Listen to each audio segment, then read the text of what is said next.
Welcome everyone, it's season 2, episode 18, and it is our final episode of season 2. Woo! Let's go. The man like Katudi is here, Colossus is here, and Showdown's Yo. here too. What's up? How are you boys doing? Yeah, grand, mate, grand. Yeah, I'm on the way to having a fantastic night, I think. Yeah, that's what we like to hear. And you all good, Terry? All good here, my man. All good. Good. And yeah, for anyone listening back, this episode was recorded live. That's why you can probably hear some music in the background, and also why the levels might be a little bit different this time. But Yeah. if anything, it might be more entertaining. Yeah. We are currently recording this on the 28th of December, which means we've all just finished our holiday season. Yeah. What did you guys get up to? Oh, who wants to go first? Terry, do you want to go? Shall I go? You can go. Okay, yeah. So I've had quite a chill time, actually. I definitely needed it. Yeah, I got back to Manchester only yesterday. I had a nice Christmas, just quite quiet Christmas, just with my parents. In the past, we have normally had a bit more of a busier kind of family-orientated Christmas where you get to see a lot of family, but I think since like COVID happened, it's made it so much of a smaller kind of circuit. So for me, Christmas has recently have felt not quite the same because of it being such a shock to like the kind of norm, you know. But having said that, it has been very, very chilled and definitely enjoyed it. Had a horrendous journey back to Manchester actually yesterday. You know, any English people listening know that our train systems are horrendous. Yep. And yeah, it wasn't the one at all. But I did have the pleasure of going to see the Book of Mormon Nice. by Trey Parker and Matt Stone, the guys that do South Park, last night. And yeah, we went for a couple of drinks beforehand, got a bit carried away on the drink front, but it was absolutely incredible. It's the first time since I've been to the theater in so long, and it was really enjoyable actually. And yeah, just anyone who knows South Park, you know the nature of what they go for, which is absolutely absurd, offensive, but absolutely hilarious. I was pretty much crying all the way through. But yeah, I've had a lovely Christmas. Beautiful. Absolutely, I love a lovely little Christmas. What about you guys then? Yeah, I've had a Christmas. Yeah, here he is. Yes. So I think like a lot of other people, Christmas has been a bit low key this year, to put it mildly. Totally. I haven't quite worked out exactly why. To be honest with you, I've kind of had this discussion with pretty much everyone I've met in the last week. Is it just COVID, or I mean the weather is weird? I don't know about you guys. It's 14 degrees here today. It's not right. It's weird. I don't know. It's not been frosty. Obviously, we haven't had any snow. It's not even been particularly cold. It's just been weird. And I think like taking that social aspect out of Christmas, not being able to do those drinks that you go out for, like I would have had my work's Christmas meal. We had it all booked. We had to cancel the day before because of COVID. I don't know. It's just not felt right. So yeah, it's been a bit of an odd one. I mean, I've got a 5-year-old daughter, so it's all about her and making it as good as possible for her. But Yeah. That must add a bit of joy around it, somewhat. Just say forced joy, I guess. Yeah, I guess you have moments. Moments like she's opening some of her presents and going mad, but then literally half hour later she's saying she's bored. Right, yeah. And it becomes a long day. I'm pretty sure Karan is with me on this one. He probably experienced that particular day. I can relate. The hardest thing for us, right? So I went over to my brother's for Christmas. They held a very, very lovely lunch. We're not fans of turkey at the Punisway residence, but we had a roast leg of lamb, we had roast chicken, we had veggies cooked in the juice of the roast chicken as well, so that you just had that lovely little juice and all that. Pigs in blankets, Brussels sprouts, more veggies and so on. It was just lovely. And then after that, we did all the presents, and I have a 2-year-old nephew and a 1.5-year-old niece. Getting them to open their own presents, not the one, because like I'm just so a lot of the presents that came from my brother's family were all like wrapped in like this red wrapping paper, while ours was like in a more white wrapping paper. But obviously my nephew, who's pretty much part of our side, would go and just open the white presents that are like for like my brother or my niece and so on. And it's just like, no, these aren't for you, man. And yeah, I really struggled to get to just find the time to get presents and stuff. So like I just thought at the end, I was just like, look, as long as the kids get presents first, that's the most important thing. Yeah. Because it's all about them.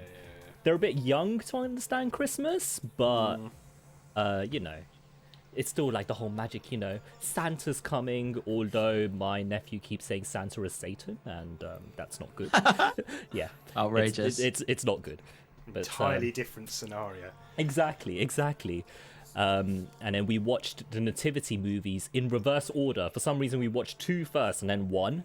But yeah, good movies. I hadn't seen them before, so it was nice and wholesome. And then just slept, ate too much.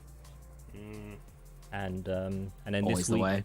this week, when I say this week, I mean yesterday from the time of this recording, I had my booster jab. So if anyone notices my voice is a bit different, I'm feeling a bit sore, I'm not gonna lie. Oh, is it done a number on you then? Ish. So not as much as when I had my first jab and so on, but my arm's been really aching. Like I struggled to sleep. I really struggled to sleep last night. And as I speak right now, I feel like I've got quite a bit of a sore throat and a cold coming. Like I've just been coughing and spluttering a lot. That shows that it's doing the trick though, that it's doing its work, I suppose. Exactly. Took a PCR test, came negative as well, so you know, nothing to worry about. But yeah, that's been me. I think humans need to work on your immune systems. Seriously. What do you mean? Get your vitamins in, get yourself out for exercise, get your sleep. I mean, Jesus wept. sleep is for the weak, and also Sleep is for the weak, not this attitude, bro. And also me getting battered. It just means my immune system works amazingly anyway. I didn't get battered by any of the shots, and I could have caught. And I was living in the house with someone with COVID, 2 people with COVID for 10 days, and I didn't catch it. That's crazy. So, I can see our chat are loving the idea of what sleeping is. People talking about it being a luxury, a concept. See, look, they agree with me. you lot need to focus on what's important. This podcast, obviously. Duh. Right. The grind. As it, yeah. You grinding, bro. Yeah. Yeah, boy. Hey, if you're not grinding 24/7, then are you even a grinding? Oh my god, you're such a loser. Does grinding apply to Twitch though? I don't. Oh hell yeah. Twitch is a Definitely. big grind. Oh my god. Hell Twitch yeah. is I would go so far as to say, is the epitome of grind. Wow. Gotta put in the hours. The world's changed. I don't understand what's going on here. I'll tell you what, I've got a slight little segue, just from you guys talking about the whole hyping up Christmas for your kids and that, and then you saying how the world's changed. Do you think there's ever going to be a point where parents eventually just like tell kids that are quite young that Christmas is just a thing that we just celebrate, rather than it being the whole like, oh, Santa's coming to give presents? Because surely it gets to a point where there's going to be kids that can just Google on Google, is Santa real? And Google's going to be like, nope, Santa's not real. I don't think so, because that whole scenario, I think if most parents were being 100% honest, it's not even about the kids, it's about you Keeping it alive, reliving your childhood vicariously through your children. Yeah, I get that. I desperately want to feel what I felt when you were young. My Yeah, daughter's age. Yeah, exactly. Yeah, totally. And it's never coming back. I know, and it's never going to come back. And on a similar, oh sorry, go on, Karen. I was going to say, I think by the time you're at the age where you can Google if Santa is real or not, I think by then you would have already worked out the Santa. Yeah, but I mean, what my argument is like kids, like younger and younger, are getting iPads and stuff, and I know there are like kind of like security on there and like child locked stuff, so they can't just go searching any old stuff on the internet, you know. Child locked stuff like Santa is not real. Sorry, any kids who are listening right now, but yeah, we're just sorry we're the breaking it to you. dreams of hundreds of children. I think there's up to a point though, like even if you like if I sat my daughter down and told her that Santa wasn't real, she'd kind of look at me and laugh and then behave. What? You lied. Yeah. But is Satan real? That's the question we should be asking, Matt. You are right. Well, my nephew thinks Oh, so. big up Alita as well. Big up Alita. But yeah, obviously, as this is a holiday special, we've got to ask as well, what do you guys do for your traditions usually? Obviously, this year's been a bit different, but what do you guys usually do? I mean, that's a tough one. It was normally just like a kind of like the round trip to see all the family, really. Yeah. That, like, once upon a time, me and my parents had like a funny little stupid tradition where we'd watch the Muppets Christmas Carol. But Disney Plus has completely ruined that for us. If you don't have Disney Plus, it doesn't get shown on the TV anymore. So yeah. That whole TV thing, I think, is another reason. Sorry to keep harping on about why Christmas isn't Christmas anymore, but like we bought a copy of the Radio Times this year. Now, I don't know, maybe Karen, you're a little bit young for this, but Toby, maybe just kind of... No, I know Radio Times. But this is pre... I know you know what Radio Times is, but pre-Sky and all that, when like, you relied on radio, having to buy Radio Times to know what's going on. And you had 5 channels. And you penciled in what you wanted to watch. No, I remember the 5 channels, but I never bought like any magazines because you used to have... You know, back in the day with TV, you used to have teletext, and obviously you'd see the timings there. I rely on teletext. See, even that's a bit techno, though. Exactly what Toby was talking about, going through the TV or Radio Times, circling the shit. We tried to do that, and it's just overwhelming. Overwhelming. It's too much. It's too much. Yeah. So your TV viewing is just, and like, I don't know, there's too much non-Christmas TV on as well, if that makes sense. And do you know what I've started noticing? They bloody repeat the same bastard film every day in a row. And last year on Christmas, they showed Jurassic World Fallen Kingdom. This year on Christmas, they showed Jurassic World Fallen Kingdom. It's like, can they honestly not get a different like action film to put on other than that film? It's because there's too many channels and they've got to fill them up, haven't they? Yeah, exactly. This is true. Yeah, this is very true. But we have like a selection of films we try and watch every year, which I guess is a tradition. Die Hard. Yeah. Would I shock you to say that I don't think I've ever seen Die Hard all the way through once? That is Same. Quite shocking. Yeah. I know it's like one of those huge ones that everyone's like, it's the classic Christmas film, but for some reason it's just always kind of gone under my radar a bit. I'll tell you an interesting thing from just bringing it back to music and audio for a second. The sound in Die Hard is insanely loud. It is the loudest film, and it's really, really bass heavy. Oh, wow. Really bass heavy. If you put it on a sub, like the gunshots and the punches and stuff, they're really over the top heavy. They'll have done that as well for the cinema goers, so it's like even more intense and thrilling when you're there back in the day. Because that's interesting, because normally films from like the 90s and stuff and beforehand are like very quiet. Because because of obvious reasons of like the mixing down and mastering. It's insanely loud. Which is quite cool, but we had that on really loud. We've got like a few films. Christmas Vacation's another one. Watch that every year. Elf is fantastic. Go watch Elf. It's not one of my go-tos. It's a funny film though. It's funny enough. Other traditions we do that Elf on the Shelf thing for my daughter. So what exactly is that? Because I've never had this. I don't actually know what it is. Yeah, I need filling it. I've seen the meme. That is a fucking commitment, is what it is. It's this. Make sure she's not listening.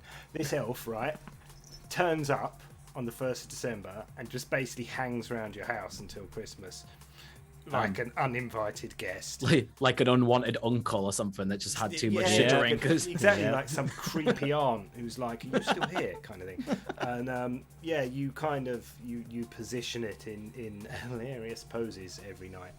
And when your kids get up the next morning, it's like, "Oh my god, look, there's the elf," and they're not allowed to touch it, so it stays where it is.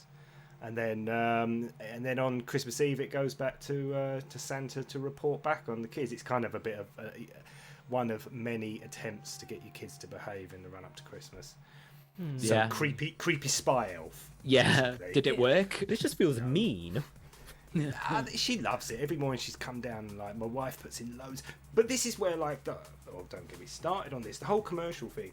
Like my wife went as far as to buy kits of backdrops and props. Oh wow, that's extra, that, isn't it? I know, and I was like, did you actually spend money on that? She went, they weren't very expensive. Oh man, it's like, really? But it still costs money. course it does, yeah, man. So anyway, we do that, which, and of course, every night you have to come up with like some new and increasingly hilarious scenario to leave your elf in. So yeah, that's great. What else did we do? But yeah, just bits and pieces for my daughter, really. We always go out and get a ridiculously big real tree. That's become a bit of a thing. Got to be done. But like a ridiculously big real tree, not just some little. Oh, it's just like a bad boy tree. Like a bad boy 7 foot real tree. It's like the MC baseman of trees. The tree is his middle finger. Honestly, there are creatures living in it. It's fucking huge. Oh damn, that's it's insane. Like a quarter of my living room. Fun little fact, actually. So you know how obviously in Australia their seasons are like the bang opposite of ours, but they obviously celebrate Christmas at the same time. Yeah. So for them, when on Christmas Day they eat cold foods and stuff, and it's more like getting in the sun and have a barbecue, which is already very bizarre concept for me to think about. But also, they have to like full on spray down their trees with stuff, or else they bring in all kinds of insects and massive spiders into the house. That's something we don't need to worry about too much because we're in the right season. But that must be such a faff on. That's something that always confused the hell out of me. Like one of my friends in New Zealand, he sent photos of Christmas, and it was him and his mates at the barbecue. I'm just like, wait a second. Oh yeah, you live on. Of course, you live upside down. But my bad. Yeah, that's just what they know, isn't it? So I suppose, yeah. I'm actually going to bring it back to our chat anyway, so anyone who's listening back, you wouldn't have seen this, but we've got Alita8725 who says, so I told my kid last year the truth about Santa. If you do it right, it can be a magical thing. I told her Santa used to be real a long time ago, and now him and the spirit of Christmas live within all of us. That's, It went pretty well, and she was 9 at the time. Like, that's a great way of doing it. That's big brain, that. That's a really good way. 5-head move. That is pro parenting. Yeah. So well done. I like that approach a lot. I just wanted to bring that up because that really caught my eye. Before we move on to our next segment, and before we do move on to our next segment, we being myself and Toby, or me on my own in some places, have recorded a few pre-recorded segments with previous guests from season 2. So we've got 4 different pre-recorded segments, and we're just going to splice them in throughout this episode that we're doing right now for you. The first one comes from the very lovely Hex from D&B Dojo, and he was with us in episode 1. So anyone who's watching live, please cast your eyes over to this, and we will be speaking to Hex. It's Hex. He's back. Oi, oi! What's up, guys? Hey, how's it going? How are you? Yeah, man. Yeah, I'm good. Yeah, just kind of in holiday wind down mode. Nice. Well, it's been 11 months since we've last had you on the show, and obviously during the show we talked about D&B Dojo, and as we speak now, D&B Dojo's on a break. Indeed. Yeah. So how'd you come to that?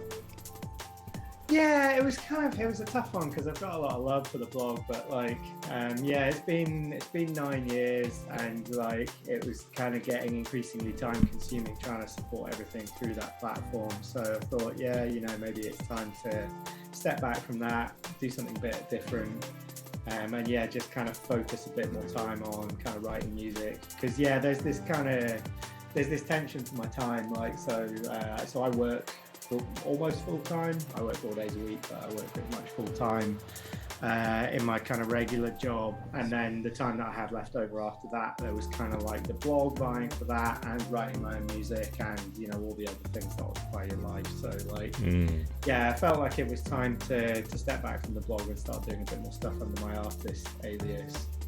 There's going to be fans of the D&B Dojo podcast. There will be a new mix series coming next year that will be quite similar to that, but under my artist name.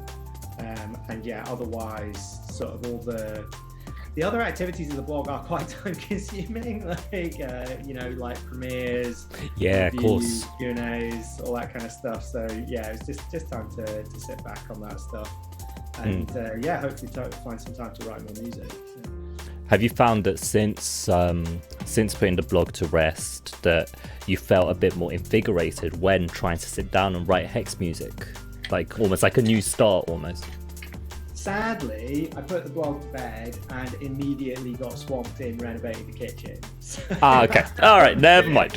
I haven't written anything in about at least a month, which is a source of some sadness. But I'm hoping once the family are away after Christmas, I'm hoping to have a few days to get into stuff because I've got a remix that I need to finish and I've got an EP that I need to finish. So there's stuff in the works, and I've got some collabs on the go. Yes. Hopefully 2022 will be a kind of like productive year on that front. Yeah. Anyone who's tuned in to me or Detached Audio on Twitch would have heard some of Hex's collabs. Ooh, and they're not with me. They're not with me. So soon. We've definitely got there's a couple of bits that we talked about working on that we need to get on. Yeah, I just haven't had the time, honestly. Like at the time of this recording, tonight will be the first night in about 2 or 3 months that I'll actually get to sit down and write some music, and it's gonna feel really nice to just get back into it. But at the same time, I haven't missed it. You know what I mean? Like, you've been so occupied with other things that it's just like, okay, it's fine. That can rest for a bit. So yeah, for sure. No, it's and like I try not to, like, it's good to have ambition with the music, but at the same time, like, I want it to be fun. I don't want to be like, I must write tunes, like.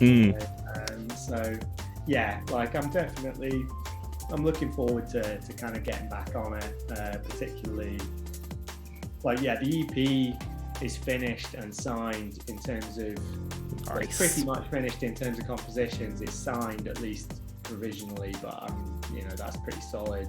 I basically just need to actually go back to it and do mix downs and take in a bit of feedback from the label owner. So that's just a kind of like, right, get it done sort of thing. Like, and it's been done for like, it's been in that state for like 6 months, so I need to pull my finger out there, like. Similarly, that remix basically just needs a mix down. So that's always the hardest bit, isn't it? Yeah. The most tedious part. Because it's like the first 10-20% when you're doing all fun stuff and you're like, jamming away, exactly.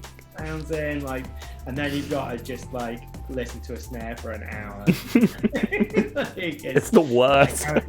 It can be hard to get the motivation up for that, but it's always worth it. Like, when you get the mix nice and then you get the masters back and you're like, this was worth it. So. And then the best bit is once you start mixing it in your sets and so on, and you realize it sounds good amongst other tunes, and that's that 100%. Feeling is amazing. Yeah, no, it was really satisfying getting the masters back from stuff that I've released this year on that front. Like, particularly like the masters for the Distances EP on Detached. Like, Lockjaw did such a great job with those, and like they just, not to be big-headed about it or anything, because like I don't think that they're necessarily kind of like. People can judge the tunes on their own merits, but like at least in terms of mix down and stuff, like they sit nicely against other comparable Liquid tunes. And they kind of they have the right punch and the right weight. And I'm not doing that thing that I've had to do with some of my older stuff where it's like, crank it up a couple of dB to make it right, exactly. Yeah. That's the thing. Lockjaw doesn't usually go for loudness as well. He tries to keep dynamics, so it's really good to see those tracks really shine. And that's why I love them so much, because they're so organic as well. That was pretty much what convinced me. Yeah, you gotta sign this. So yeah. Oh well, thanks, man. Thanks for putting them out. Like, of course. I'm really pleased with the stuff that I've put out this year. Like, it hasn't been like a sort of constant release year, but the stuff that I've put out I've been happy with. So yeah. That's the end goal at the end of the day, because I know there's a lot of people people who are upcomers, people even in the like higher levels, they're always just like, I cringe at my old work, I cringe. I'm thinking, like, once you start cringing at your own work, like, it's quite sad, isn't it? I mean, like, I think it's good to look back on your own work and think about things that you could do better. Like, it's just the term cringe just gets me a bit Yeah, I don't cringe at anything I've put out. Like, it's mostly mixed down stuff. It's mostly the engineering side. Like, although interestingly, like one of the very first tunes that I put out a track called Grey Skies. Actually, the mixdown still stands up. I think it's just because it's such a simple tune. Like there's not that many elements in there, so there's like everything. I think it was luck more than skill. Like everything kind of just sits together nicely, and I still play that tune sometimes. Like yeah, there's definitely other bits where I'm like, oh, I like the vibe of this, but like the mix down doesn't stand up as well as I would like it to if I was making that track today. But I don't think there's anything I put out where I'm just like, oh, I hate that tune now. Yeah, exactly. That's a good attitude though. I think that's a great attitude. Yeah. I mean, we said earlier, Christmas jumpers and all. What are your plans for Christmas? Christmas plans this year, well, I mean, like as with every year, pretty much eating my weight in cheese. Nice. Other than that, so yeah, my parents are here from Canada, so yeah, pretty much just hanging out with them for the week, really. Beautiful. We are going to have a little bit of fun trying to juggle around cooking a Christmas dinner because our kitchen renovation isn't quite finished yet. But thankfully, friends of ours who live across the road are away to London for Christmas and they've lent us their kitchen. So yeah, we've got some logistics to figure out, but I think we've got enough ovens and stuff to make it work. So, yeah. Nice. Are you feeding a lot of people then?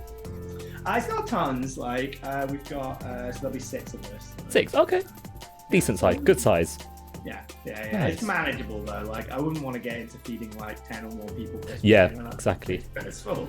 It's like cooking 2 roast chickens because obviously turkey's too dry. I'm not a turkey fan. How about you, man? What are your Christmas plans? So I think my brother's hosting, so I'll get to see my niece and my nephew. Get to relax with them. I'm actually working throughout the whole of next week, so I took last week off from the time of this recording because it was my birthday and all, so I thought might as well work during Christmas week, get all of that on-call pay for doing nothing. So it's just the on-call gravy train is exactly everyone in IT knows it. Like I used to so for anyone who doesn't know, like I work in IT as well. I'm a software engineer, and the first job I had, I did on-call pay, and everyone was always trying to get it, maybe not at Christmas, but over like bank holiday weekend. Yeah. If you were on call on a bank holiday, then you would get a full day's double time for doing absolutely nothing, and they would give you a day of holiday in lieu to boot. And it was just like, yeah, give me the. That was it. Living like a king those days. For me, the worst bit about bank holidays for me is that like there's this one guy who's in the Spain office. And so my job's a 9 to 6, and for some reason this guy always seems to have a problem on bank holidays at 5:50, and I'm just thinking, why is it always here? Like, I hate you, man. Wild. He's probably like nursing some serious anxiety, and it'll be like, so it'd be even later in Spain, wouldn't it? It'd be 6:50. Yeah. They're an hour ahead, but I guess they work later, right? Because they normally do siesta in the middle of the day. That's it, exactly. So he's probably just like winding me up, anxiety about talking to you all day, and then he's like, "Oh, I've got to do it." Yeah, exactly. Like, all right, fine, let me bite the bullet, and then you get me going, "Oh man, I was so close to just ending the day." Oh dear. But yeah, it's gonna be a good on-call session. Lots of watching rubbish movies, I'm sure, as well. You got any specific rubbish movies lined up?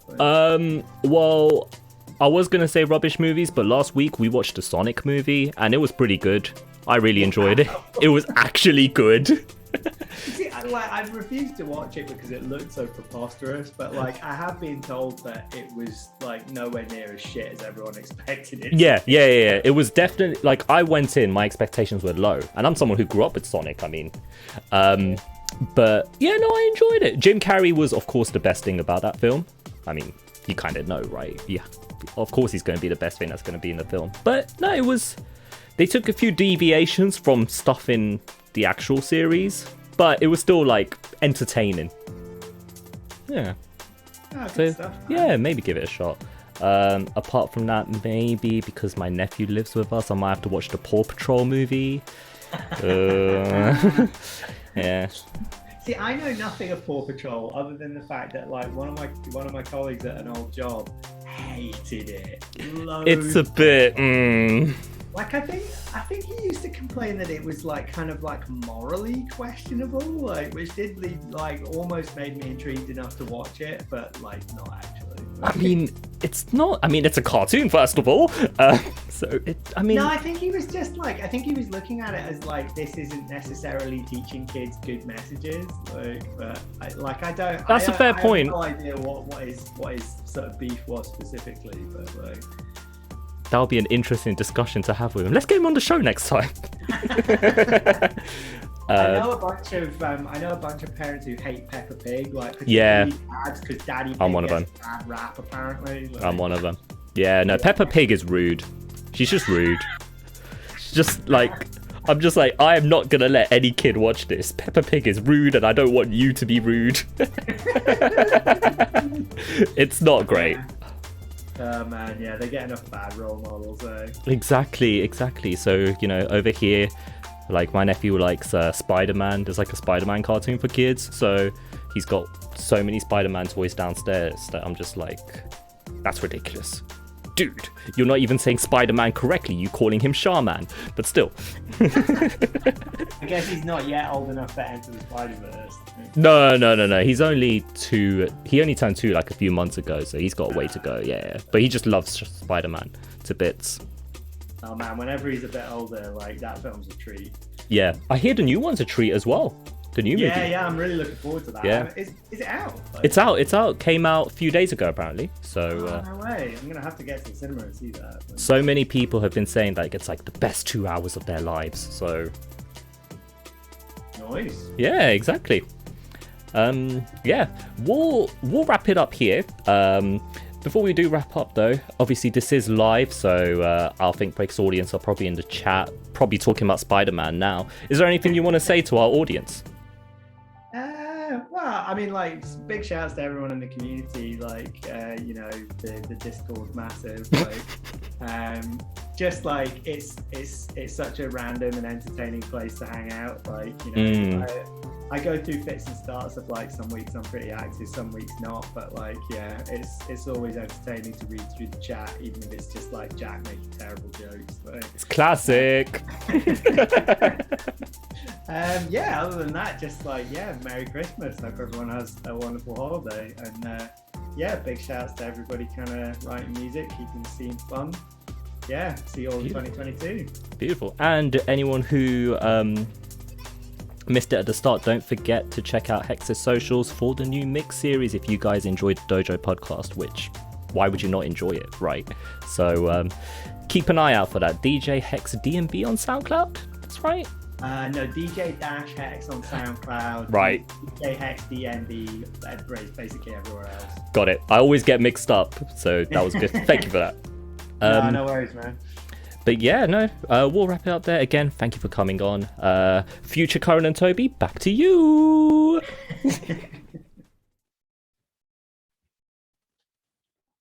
Hey, and we are back.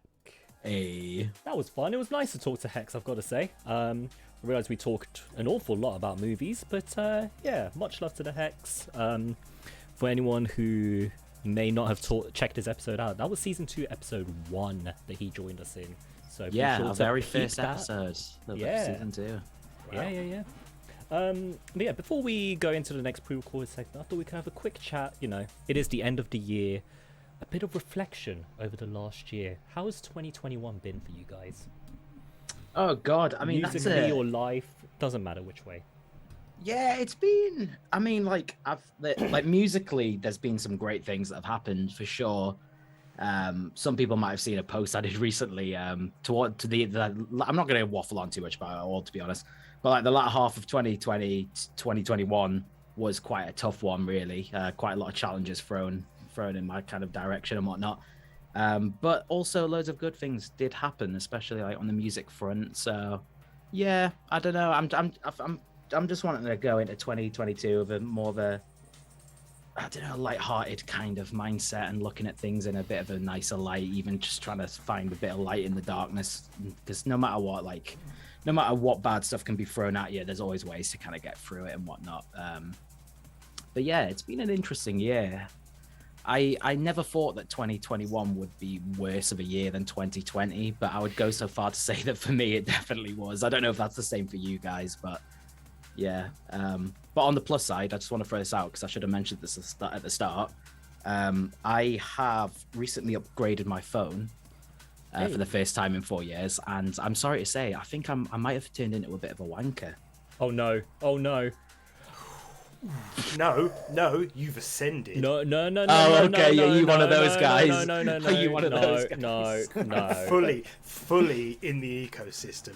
I got the watch. I got the phone. Oh, really? I've got multiple MacBooks. I've got the Yeah. Apple TV. Honestly, mate. I tell you what, this is what sold it for me with the with getting the iPhone. I really like the idea of bouncing out a track and being able to like bounce it out and it just go on my phone instantly without any faffing about. Like you can have that system, can't you? So you just drag it to a folder and it just goes onto your phone.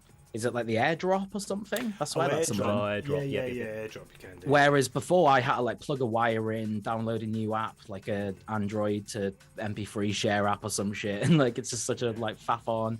Download a specific app to be able to play MP3s on my old phone. It's just like such a ball ache. Yeah, but, AirDrop's wicked. It's really good for sharing photos. Like me and my wife taking photos of our daughter all the time. We use AirDrop because AirDrop sends the proper live photo as well. If you send the photo on like an SMS, I think it just sends like a static version of it. But if you send it with AirDrop, you get the full res. Yeah, it's not compressed and all. Which is good. Yeah. So welcome. I'm an iPhone wanker now. Welcome to the club. Yeah. I just can't get over the prices, to be fair. It's just the prices that I'm always just like, oh god, that much on a phone. But I'm also the kind of guy who buys like something that isn't brand new. I would rather buy an older phone just to save a bit of that money. But it's because it still works, right? To put it in a perspective as to why I decided to do this, the contract I was on, and I know this is probably very boring for listeners right now, but we'll try and get through it quick. But the phone that I was on was a very old 4-year-old piece of shit phone that has been doing my head in for like the best part of this year, to be honest. And I was paying a set amount for a certain amount of data and whatnot. But to upgrade to an iPhone to get the same, pretty much the same like tariff that I'm on, but with more data, and have the brand new iPhone was the exact same price as what I was already paying. So it kind of seemed like, in the Christmas deals, of course. So it kind of seemed like, well, surely I'm stupid not to, you know? They're not too bad when you get them. When you get them on a contract and a paid month, it's not too bad. It's when you buy them outright. I'm not in a position where I could do that.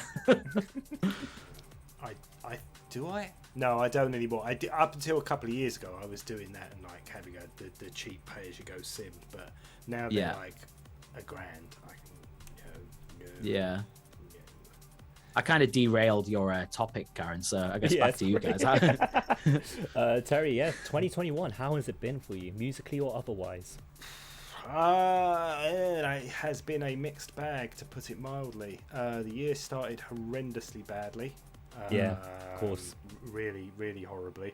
Won't go into that too much because it's pretty depressing.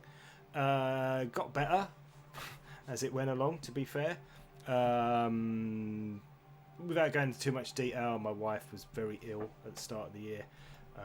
Had some rather nasty treatments, but recovered. So that was the upside of that.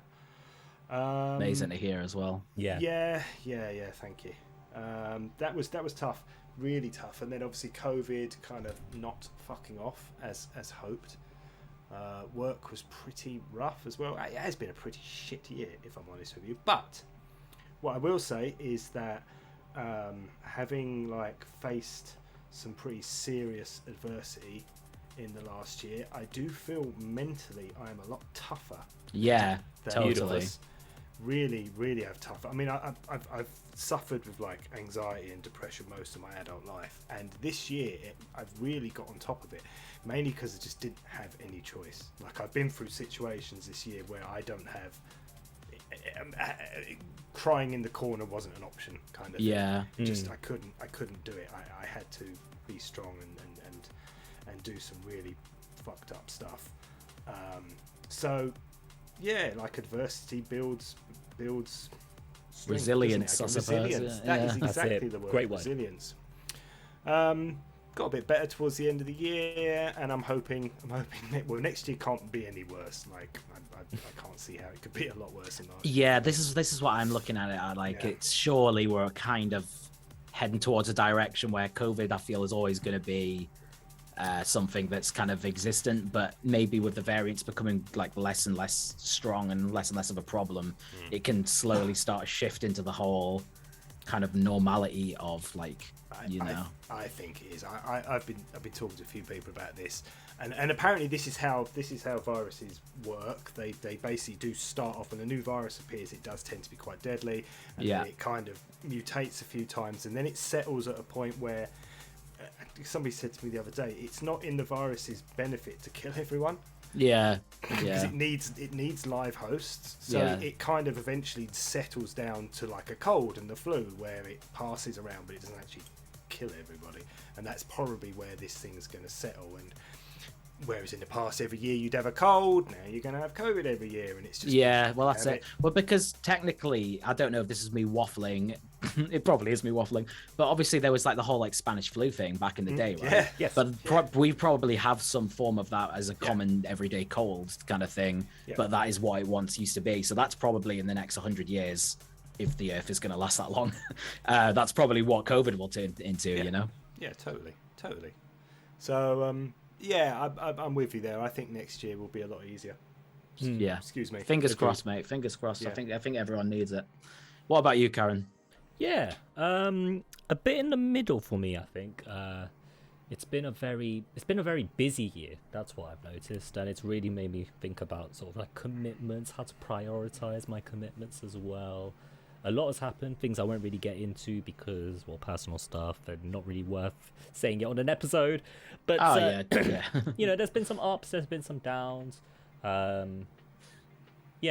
Life is very much just going, you know what I mean? It's just moving along.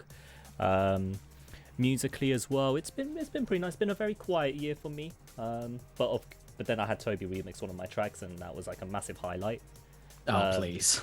But I have to say as well, because obviously we are doing this live episode, I do have to shout out literally everyone who's in the chat right now, because these people have been one of the better things of 2021, you know, doing the podcasts, doing the feedback streams, etc. That's really been a sort of highlight for the year.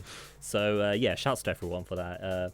It's really helped, and I think more than ever this year, I think I said it last year as well, but more than ever this year, I really feel like I really understand the importance of community and having your people, if you know what I mean.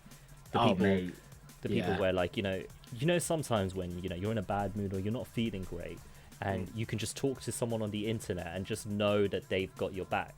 Like, I've come up to you, Toads, I've come up to you, Terry, I've come up to some people in the chat, and you can just bond over something, and you sort of realize these little sort of connections we have, these little things we relate to, like for example, me with obviously having like the nephew live with me, getting used to a child around the house. That's a new thing for me because I was always the youngest.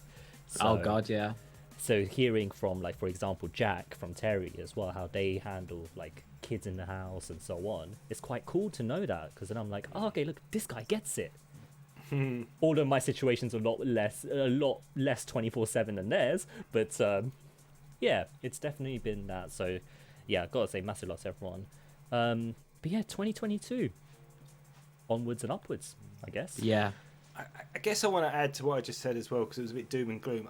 The other kind of big positive for me this year is musically I've leapt forward, I think. Like, looking back at where I was 12 months ago to what I've had a quiet couple of weeks, but I've just in the last kind of few days kicked back into gear. Really, I think the quality of my output has gone up massively. I can agree. And I hope Likewise. it continues. Because I'm enjoying making music at the moment. I think I've had one of those kind of plateaus where certain things just click and you start doing certain things automatically without having to spend hours thinking about what you're doing. And I've kind of hit that.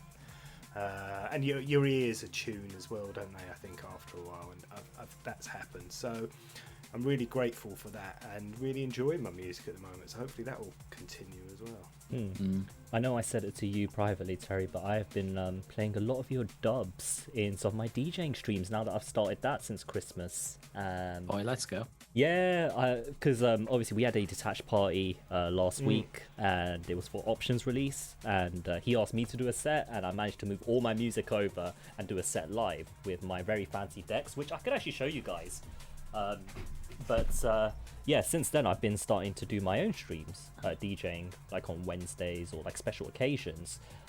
For anyone who's actually watching this live, these are how my decks look. Look at the color on that. Jeez! Fancy. So I have that on the camera, but I've been playing a lot. So I'm one of the very lucky people who has Shodan dubs. And there's a lot of times when I play one of them and I'm just like, yeah, this one's a Shodan tune, you know, it doesn't have a name, or maybe it does have a name, and you'll notice the chat like, oh, give me an idea on this, what is this? Or people just go crazy. Like there was a tune he did for a sample flip challenge that I played last time, and we just had to rewind it because it was just going that mad. We're just like, look, we just have to rewind, let's do it again. But yeah, I think very much like your tunes are very much highlights now, you know, tunes that you just want to go back. Yeah, thank you. And of course you have to play Toby tunes all the time anyway, so like there's nothing new there. Who doesn't play Colossus tunes? Well, you might be able to have the best of both worlds soon. Oh yeah, that's what I was about to say. Yeah. And you might be able to get a lot of K2T and Colossus and a lot of K2T and Shodan as well. If I hope open so. my PC. If you ever finish any of them. Hey. Some of them are almost playable. Toby's tune, I need to actually Yeah, it's rework getting the there, drums. innit? And I think realistically, we really need to get our act together and actually make a few freeway collabs, because it seems crazy that we haven't by this point. Yeah, if anyone in the chat does want a K2T Colossus and Shodan collab, just you know, throw your capacities. But yeah, I think that would be good. I think it'll be good to do that.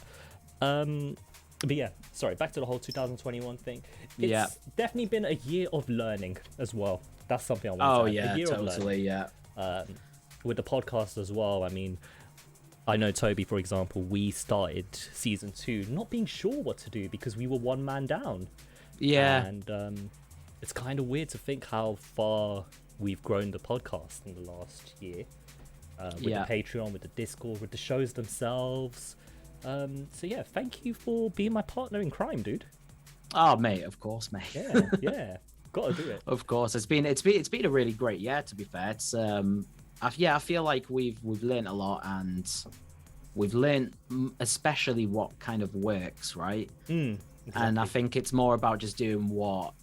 I think if you put out content that you enjoy doing, then it makes people enjoy it all that more, right? Yes. And that's been the major thing I've learned, even with it being like music, the podcast, just everything, you know. And just before we move on to our next little catch up, just going back to what you were saying about the whole, you took a bit of a plateau or whatever, Terry.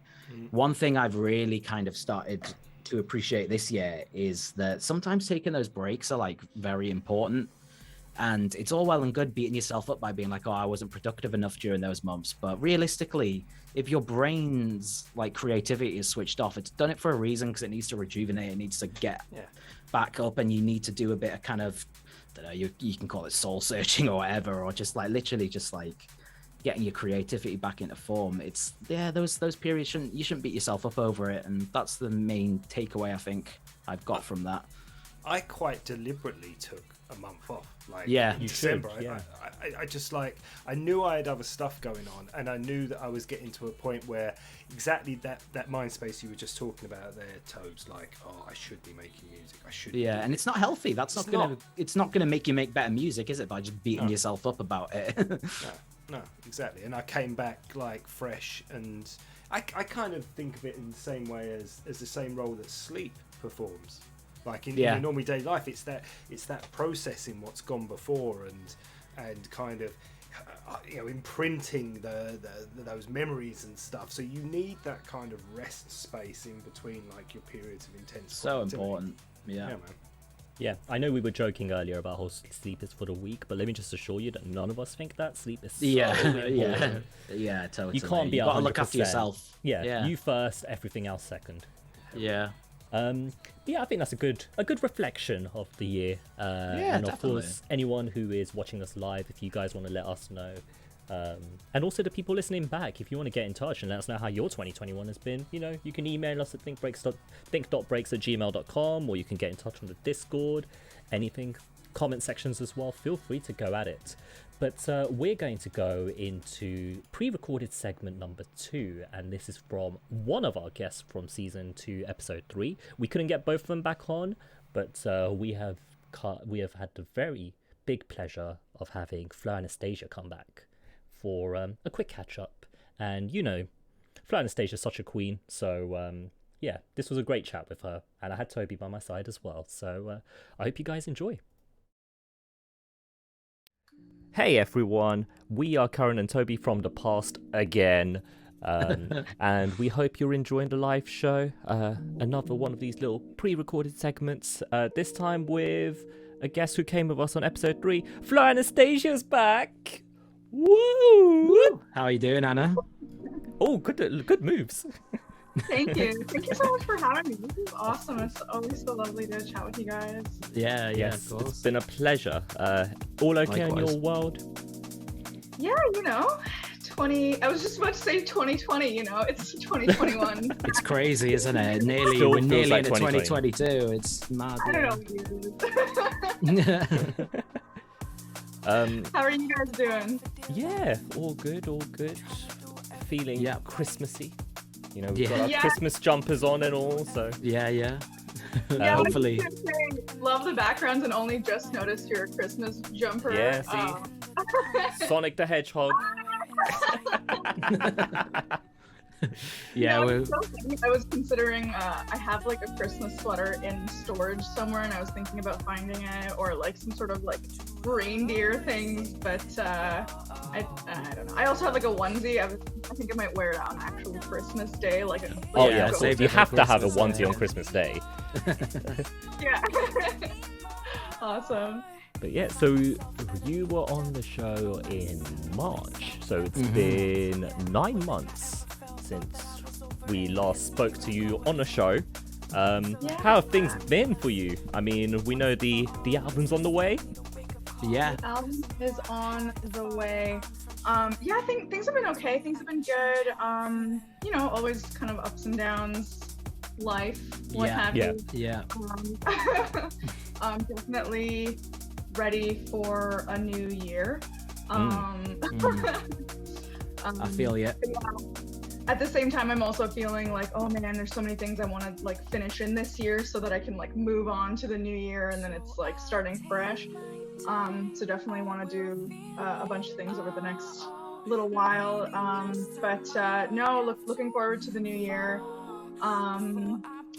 with excitement as well as a little bit of like overwhelming feelings, but it's all okay. I think when I'm feeling this way, I'm like even feeling a bit of anxiety right now. When I'm feeling this way, I find that like you just have to remember it's just one step at a time, one day at a time. Yeah. Think about all the things that I have to do and want to do and all of my goals and things, then it's just really overwhelming. But you know, just have to take it a day at a time. This sounds really cheesy. I'm sorry. No, it's all good. It's all good. We love the it's good. cheese. No, yeah. We like it, man. We like it, yeah. Yeah, how are you guys feeling? I guess it's been quite a year on your end as well. It's quite weird. I mean, season 2 of Think Breaks is now done, essentially. And people are listening to this while joining in on a live show with us, which I don't think we were ever expecting to do a live show. So it's quite fun that we're at that point. Yeah, there's something about it, you know, it feels a bit different. But yeah, so, you know, looking forward to season 3. Growing the show even more. And speaking of shows, Flow with the Show, our podcast sister, you've started that as well. I think you started out after you came on our show, isn't it? Yes, that's right. So it was, because I was just trying to remember when I was on your show as well. So I started the podcast, flow with the show around April. And it's something that I've been thinking about doing for a while. And then I sort of had the opportunity and the encouragement to just kind of go for it in April. And yeah, just finished my sort of season 1, 10 episodes. And I've noticed that like, they definitely take a lot longer than I was sort of anticipating from, you know, the planning, the show itself.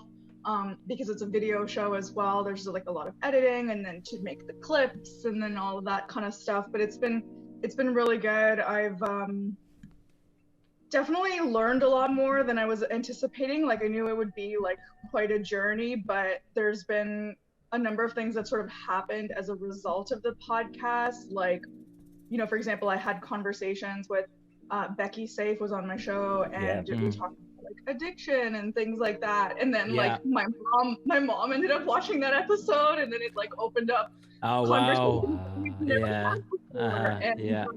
so you know, I was hoping that it would have some sort of like, you know, some small impact on 1 or 2 people. I didn't think it would be me as much, but but it's good. It's been a good lesson in like, you know, vulnerability, and like gained a bunch of skills through it as well. But anyway, back to your show. Congrats, guys, season 2.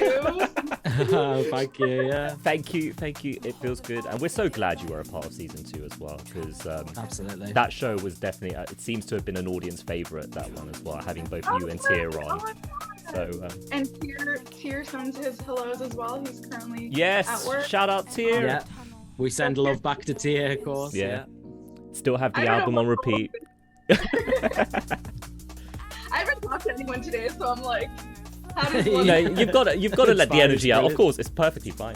The best place to let it out is right now. Exactly. Think breaks as well. Can't go wrong. And obviously, since at the time, so when this goes out, it's the 28th of December, meaning that there are 3 more days until the music video deadline. Is that right? Is it 3 days? Oh yeah, so I'm doing like a little bit of a footage call out for anybody that wants to be in my little video for music and stuff. One of the songs on my upcoming album, January 4th. So if anyone's listening to this and is looking for something to do, check out my socials. I've got some information about it there. But basically, I'm collecting footage from people around the world to put together for a song that's going to come out on my debut album, Face Yourself EP. So that's coming out end of January. I haven't yet announced the release date, but I figure I'll give you guys if you're watching this, the exclusive information. So that's coming out end of January, and I kind of thought it would be fun to. I've always wanted to do like a crowdsourced kind of thing, but I've never really heard exactly what song, and then this kind of song idea came about, and I was like, this is the perfect time to do it. And I'm basically collecting footage for people if they want to just like, you know, if you want to dance in the video or do anything that makes you like brings you joy, watering plants, lip syncing to the song. So just reach out to me and I will send you all the details by email as well as the song itself. But I kind of thought it would be something fun. I don't know. Anyway, I have a lot of feelings, and so I think it's a really cool idea. We've really heard the song as well, and it is a very cool song as well. Really can't wait for the album. I absolutely can't wait for this album to drop. I really can't. Same. Oh, thank you. I'm honestly getting quite nervous because I feel like I've been putting so much like effort into just like promoting it and talking about it and hyping it up, and now that it's coming out, I'm like, oh my god, I don't know if I should have hyped it up this much. Maybe it's like it's like your baby, isn't it? And then you're getting ready for it to go off to university, and it's like, I'm not ready for them to go to university. Actually, I want them to stay home in the protection of the 4 walls. You know, it's so much more nerve-wracking compared to a single or an EP. Yeah. That's the thing, like I don't know, I'm like, have I talked about this too much? Is it like gonna be a disappointment? Like, but anyway, it's all those, I guess, feelings of like when you're putting yourself out there in what you're doing and trying to be vulnerable about things. So I mean, we know T-Pain will like it, so yeah. you got a fan in T-Pain, so. Thank you. Oh yeah, oh my God, yeah. Yeah. That was the crazy. I think that was one of the craziest things to happen this year. It was totally unexpected. Yeah. I just what we're talking about is the T-Pain, like he has like a live stream on Twitch, and he listens to the song sometimes, and it was actually Tears' uncle that passed it along. So shouts to Tears' nice. just like submitted the song, and T-Pain ended up listening to it, and like so I got a video of him like reacting to it and hearing it, and so it was for the River Flows song, and yeah, I'm still stunned. Like I can't even, cause also like being in North America where drum and bass isn't really popular. Like if you were to ask somebody like, oh, you junglist, bro, like they'd have no idea what you're talking about. And so to have like someone like T-Pain, who's like such a mainstream figure, like listen to drum and bass and kind of enjoy it and that kind of thing, I was just so like really, really grateful for that. I'm gonna throw another exclusive at you. Speaking of River Flows, so I've actually done as part of the album an acoustic live version with nice. And there's a video for it as well, so that's gonna be, I'm also nervous about that because you know I don't really sing live that often, and this is like fully live with like an upright bassist and jazz drummer and beautiful. Piano and stuff, and then I'm singing live, and so hopefully that goes over well as well. But yeah, so that'll be out as part of the album. So anyway, I'm like, anywho. Oh god, it's really exciting stuff. I can't wait to really finally hear the album, hear this acoustic version. That's it, I'm really intrigued about that. Yeah. Should be great. Yeah, exclusive for Think Breaks listeners. Hey-o. Yeah, see, you heard it here first. Yeah. Awesome, guys. Yeah, so it's so with you at the end of the year and kind of looking ahead and just sending everybody love and stuff. Like it's been quite a year, and you know, for all of your listeners and anybody watching live now in the future / the present moment / the present moment. At some point in time. What is time and space? Maybe we'll do like a Spider-Man No Way Home thing, and there'll just be like different dimensional versions of us in this live stream just coming in. Hello. Yeah, we take it one step further. Oh god. But yeah, I think that wraps up about everything really. Yeah, we just hope you have a brilliant holiday season. Doing anything nice in the holidays? Yeah, do anything good? Well, really, the biggest thing that I'm kind of doing is, and it's not really like a holiday thing, it's more just like I have a lot of work to do. I'm working on my first sample pack for vocals. Oh, nice. So last bit of exclusive news for your listeners. I've never done a vocal pack before. It's something I've thought about for a long time. Wasn't sure when it was the appropriate time to do it, and I had an opportunity. And so that will be coming out sort of at a little ways after my album. So if you've ever wanted to work with my vocals and I was like, I can't, then you guys will enjoy that as well for any music producers in your audience. I'm also going to be working throughout, starting in 2022, just releasing free vocal samples randomly, just to kind of give back and you know that kind of thing, and then also to give people a taste of like, instead of like having to buy my sample pack, you're like you have a bunch of free stuff first, and then you can It's a good sales tactic, to be honest. Yeah, I mean, I also just wanted to kind of like, I often feel bad that I can't really work on as many projects as I would like to. So, and I would really like to spread, you know, positivity and lyrical insight things, kind of that kind of stuff. And so, that's sort of like one of my biggest projects right now outside of the album. And so, awesome. Definitely will be releasing that in 2022, and hopefully everybody likes it as well. But yeah, I just really wanted to say thank you guys for having me on the podcast earlier this year. Pleasure. Just to connect with you guys are such just positive and lovely people, and I love what you're doing, and thank you so much for doing this, like your podcast, your music, like just being great human beings, I think is already big up. Thank you very much. Thank you. Yeah. Before we actually wrap up, the last few things. People, you should go and check out Anna's merch. I've got my mug here. Hey. Oh, I was gonna put on right. I do have a t-shirt and a jumper. I was gonna actually put the jumper on, but I completely forgot. My bad. But yeah, comfy, stylish. I recommend them. Yeah, it's probably my favorite mug as well. So. Oh, good. I'm so glad. Oh, thanks, guys. It's so sweet. Very welcome. Thank you for sending that over as well.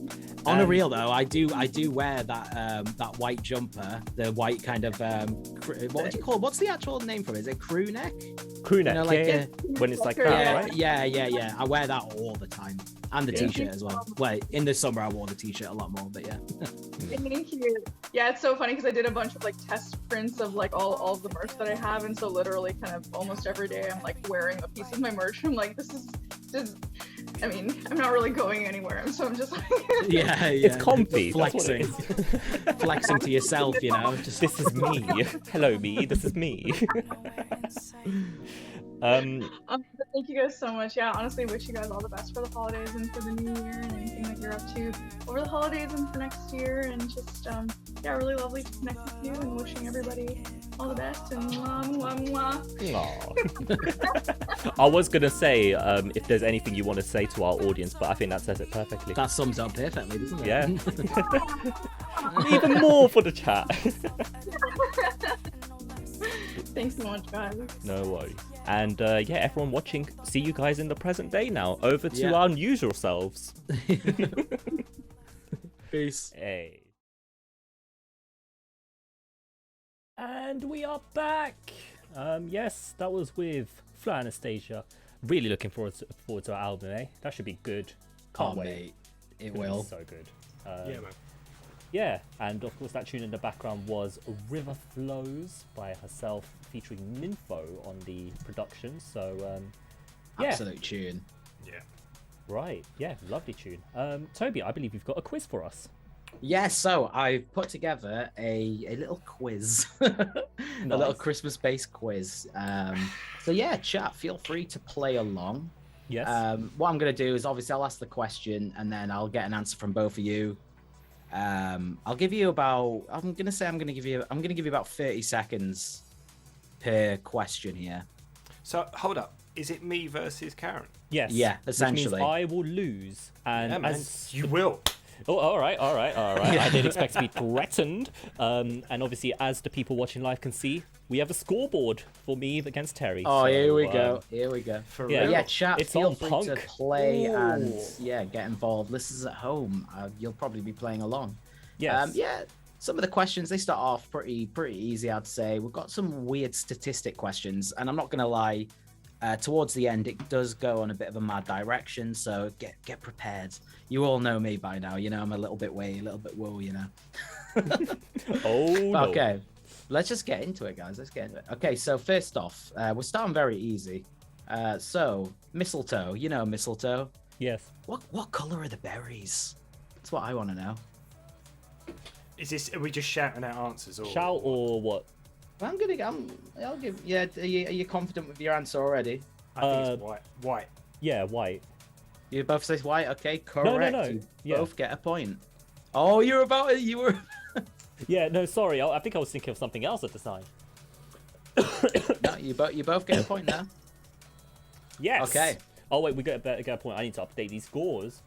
Yeah, get the scores updated. So it's 1 But I'm all. telling you, yeah, they start off quite easy. All right. If you know Christmas, of course, you know. If you know Christmas. And chat, please do, yeah, get involved. Play Yeah, along. chat. Feel By- free to by shout the all means. answers. Shouldn't it be points for the first person who shouts out? Because I could just wait for Karen to answer and then just repeat. Well, no, because if we disagree with our answers, then only one of us will get the point, right? Okay. Yeah, Okay. exactly. All right. And to be fair, because we're doing this all remotely, there's an element of trust here. So I'd like to think, in the spirit of Christmas, you won't be a total scumbag, and you will be honest, okay? Mate, This I is in the just wanna spirit win. of Christmas. just wanna This guy win. just want to win. He's not even thinking about the fun and And games. also, he just there's wants some wins. questions that you won't be able to, because Oh, you- like there's some questions that I don't think you will be able to get Oh, you've correct. rigged it. You've rigged Well, it. well, no, it's just a good one. We're gonna have to start. Okay, talking so about question Toby's number 2. antics. Yeah. Isn't it?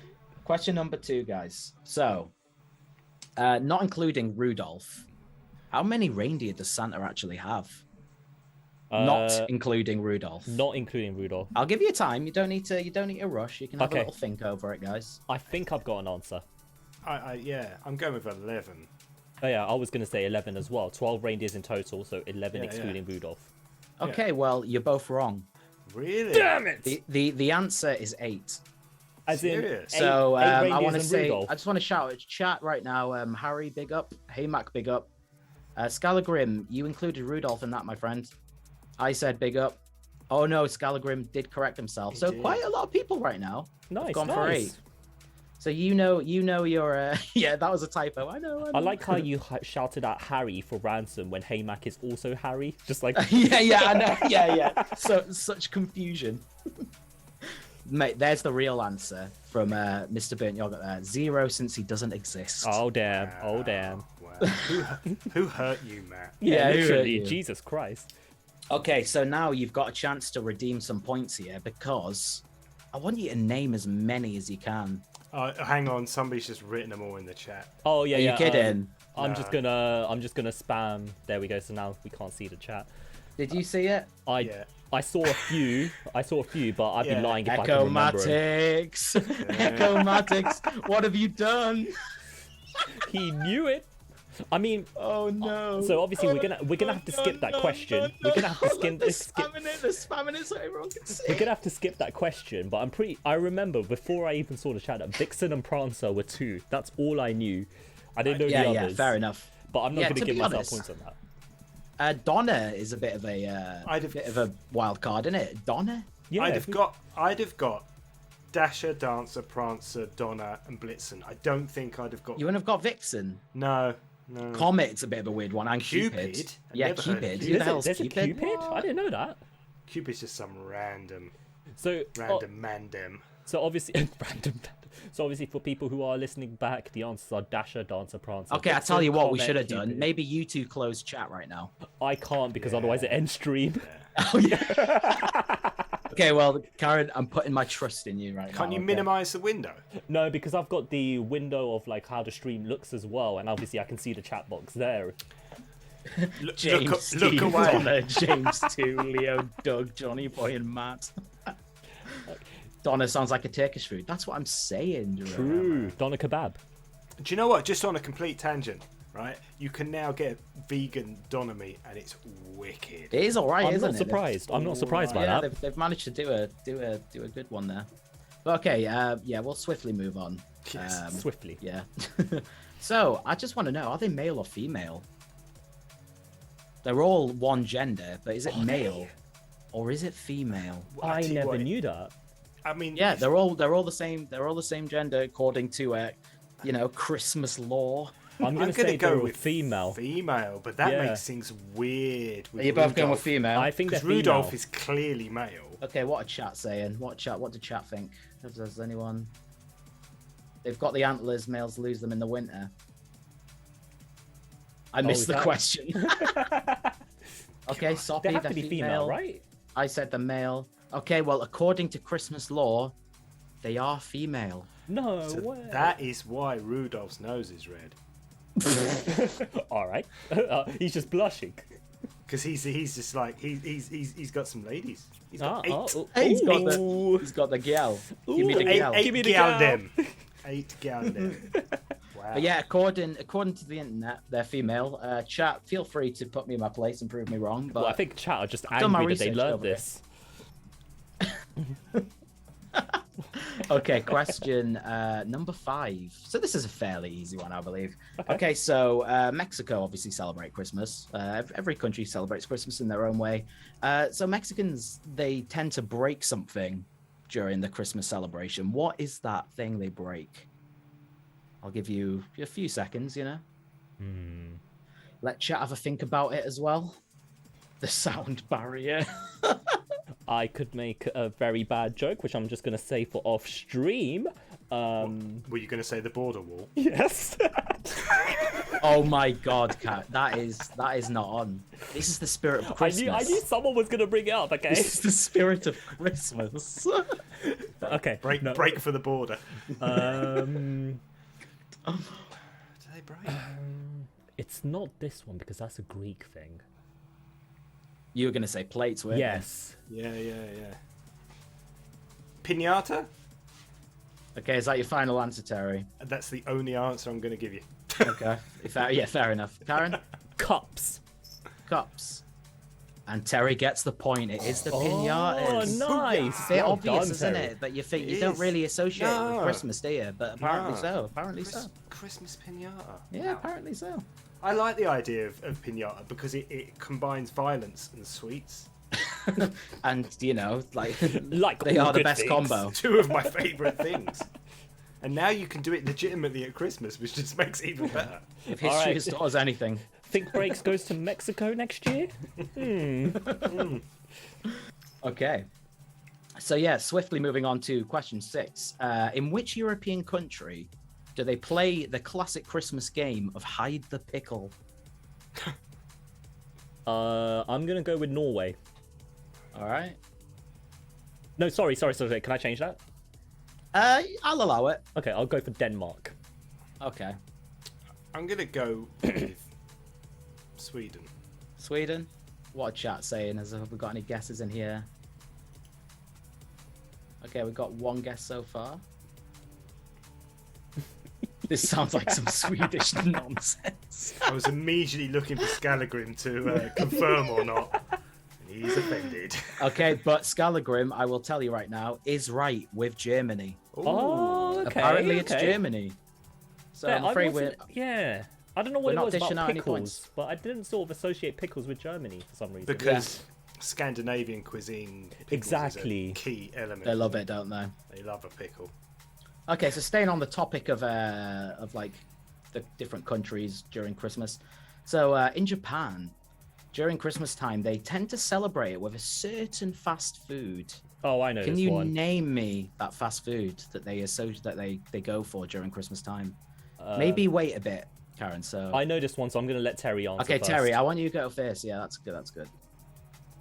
So fast food at Christmas. Yeah. Someone I in chat's weirdly already kind got of it knew right. this already. I weirdly already knew this already somehow. So I was in Japan in 2016, around that time as well. Okay. And when it comes to this particular thing, you can actually pre-order it as well in time for Christmas. Yeah. Oh, fair. That is mad. Yeah, it was so weird seeing like all the banners for it, like, pre-order it. I'm like, whoa, okay. Okay, I'm gonna have to ask for an answer, Terry. Do they have like Christmas KFC or something? What? Correct. So you going with It's that, are you? KFC, yeah. Okay, What? yeah, you both get a point. You both get a point. Mate, I just dug that out of nowhere. Yeah, they Christmas do. I KFC remember- bargain bucket. Yeah, they love Bucket. they love the KFC, don't they? Fair play. Mm. I mean, I also love the KFC, so Can't Do go they wrong. have can like- relate. Is it any kind of fancy KFC, or is it just a bucket? Just a an bucket? actual bucket, but I think yeah, it's got probably like the just a bucket. Christmas decoration on it. But you can basically pre-order your bargain bucket from as early as mid-November. Wow, they're really dedicated What? to KFC there. That's weird. Okay, so number 8. I don't know if you guys are aware, but apparently there's an evil Santa. What is the like what's the name for evil Santa? It's like in old That's Satan. folklore, there is an evil Santa. It's Krampus. I was gonna say Krampus, but Were you gonna say Krampus? Oh, come on, he is evil Santa. yeah, I mean, the first thing I was thinking of was like the Grinch, but that's not exactly Santa. And then I was Nah, like, that's Krampus. Dr. Zeus books. Yeah, exactly. And it is Krampus. You are right. It is Krampus. That's one of our films that I missed off the traditions earlier. We started watching Krampus, the horror. It's that film. horror one, isn't it? It's really good as well. When did it come out? Like 2016 or something? Yeah. It's really good. Okay, so this is one that the questions start getting a bit less likely to kind of blurt out, so another person can copy. Oh. This is going to take a bit of working out, and I can only apologize. Chat, I'm gonna Is this I'm gonna give maths? I'm yeah, it is actually. I'm gonna give a bit of time for this, so chat can have a good go at this. So okay, so how many homes per second would Santa Claus have to visit if traveling 650 miles per second to deliver everyone's presents? 650 miles per So- second. So how many homes per second would Santa Claus have to visit if traveling 650 miles per second to deliver everyone's presents? So really, you need to know the circumference of the world in miles. 600 miles And I'll give per the point to whoever gets the closest. So we're calculating how much time? 650 miles per second. How much time to deliver all the presents? No. Yeah. Oh. Could you? Well, no. repeat the How many question? homes per second? Yeah. Homes per second. It's homes per second. Yeah. If he's traveling at 650 miles per second. How many homes are there in 650 miles? That's the question. But You 650 miles of where? Because 650 miles of the Sahara Desert, there's fuck all. And then there's also like the Pacific Ocean where there's nothing. But then you go to Japan Exactly. and it's so dense. Yeah, exactly. So it's total homes on Earth, really. Yeah. This question is rigged. Thank you, chat. This question is rigged. Rigged as... Sorry, but How many I homes? had to take it from being quite easy to just being like, what? I'm just going to throw out there 10,000. Okay. I'm gonna throw out there 400,000. 400,000. For us. Well, Terry gets the point. What? And do you want to know the number? Yes. Yeah. It's a staggering only 822. Because of all the, like exactly what we said. Because Because of all the spread, empty yes. spaces. Yeah, exactly, Yeah. exactly. I- Yeah, you've got to I- look at populations and how much of like the rest of the Earth isn't populated. I'm still surprised by that. But then It again, is, if you it's a- think about it, it's such a tiny proportion of the Earth is populated. Yeah, Yeah. exactly. Ooh, that's quite. Ooh, okay. What were chat saying? I feel to kinda be fair, s- I'm not surprised not many people wanted to contribute and answer there because it's just like, what is this bastard question? I feel kind of stupid now that I went for 400,000, but I'm very happy to know that Lucy was more stupid and went for 300 million. So you know. 300 million. just Scalagrin's go comment. for it. Scalagrin's comment there, the fucking learning curve of a cliff. Oh my Correct. God. True.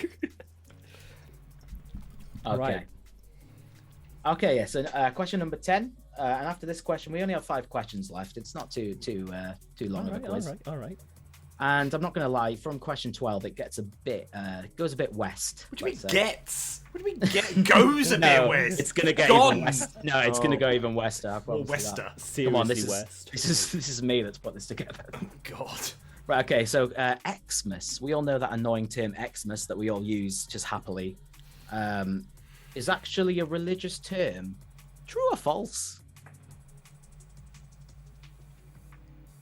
Yeah. I'm gonna say true. Yeah, because it's the cross of Yeah, Christ. as an exactly. X. I'll give you an additional point if you can tell me exactly why. If you can give me like an origin, so to speak. I don't know if that's the right term, actually. As in an origin of where the tradition lies. Sorry. The origin of why you use Xmas. Wait, sorry. Are we The right in X. that it's true? That Yes, it's religious? yes, Okay, yes, so yeah, I'll it's give us true, the point it's for true. that. So what I just said is wrong, though. It's not the cross. You're very close, but there's something a bit more specific to it. It's the cross on a wonk. No, but why would me. that matter by any chance? It's fallen over. I don't think you're gonna get it, to be honest. It's a bit out there. So I'll tell you, X is actually the Greek abbreviation of Christ. So it comes from ancient Greece, I suppose. Okay. Or maybe not ancient Greece, depending on when Christmas came about, but it is a Greek thing. But a religious Greek thing, I suppose. Damn. We're learning so much today, audience. How does it Mate. feel? We're an educational channel as well. Yeah, yes. Terry looks like he's just desperately trying to call out my bullshit. Was ancient Greece before or after Christ? I don't know. It doesn't say ancient Greece though. It's just a Greek abbreviation. Okay. But it's from like the kind of Greek Christians, I suppose. We really are putting the think breaks, aren't we? Yeah. Jesus Christ. I can't do much more of this. Okay. Okay. So question number 11. So what was the first Christmas song that was actually played in space? Oh my god. And this is one you need to think. What you need to just almost don't try to overthink it. Just be logical about it, I suppose. All right, I've got one. Okay, don't play it out.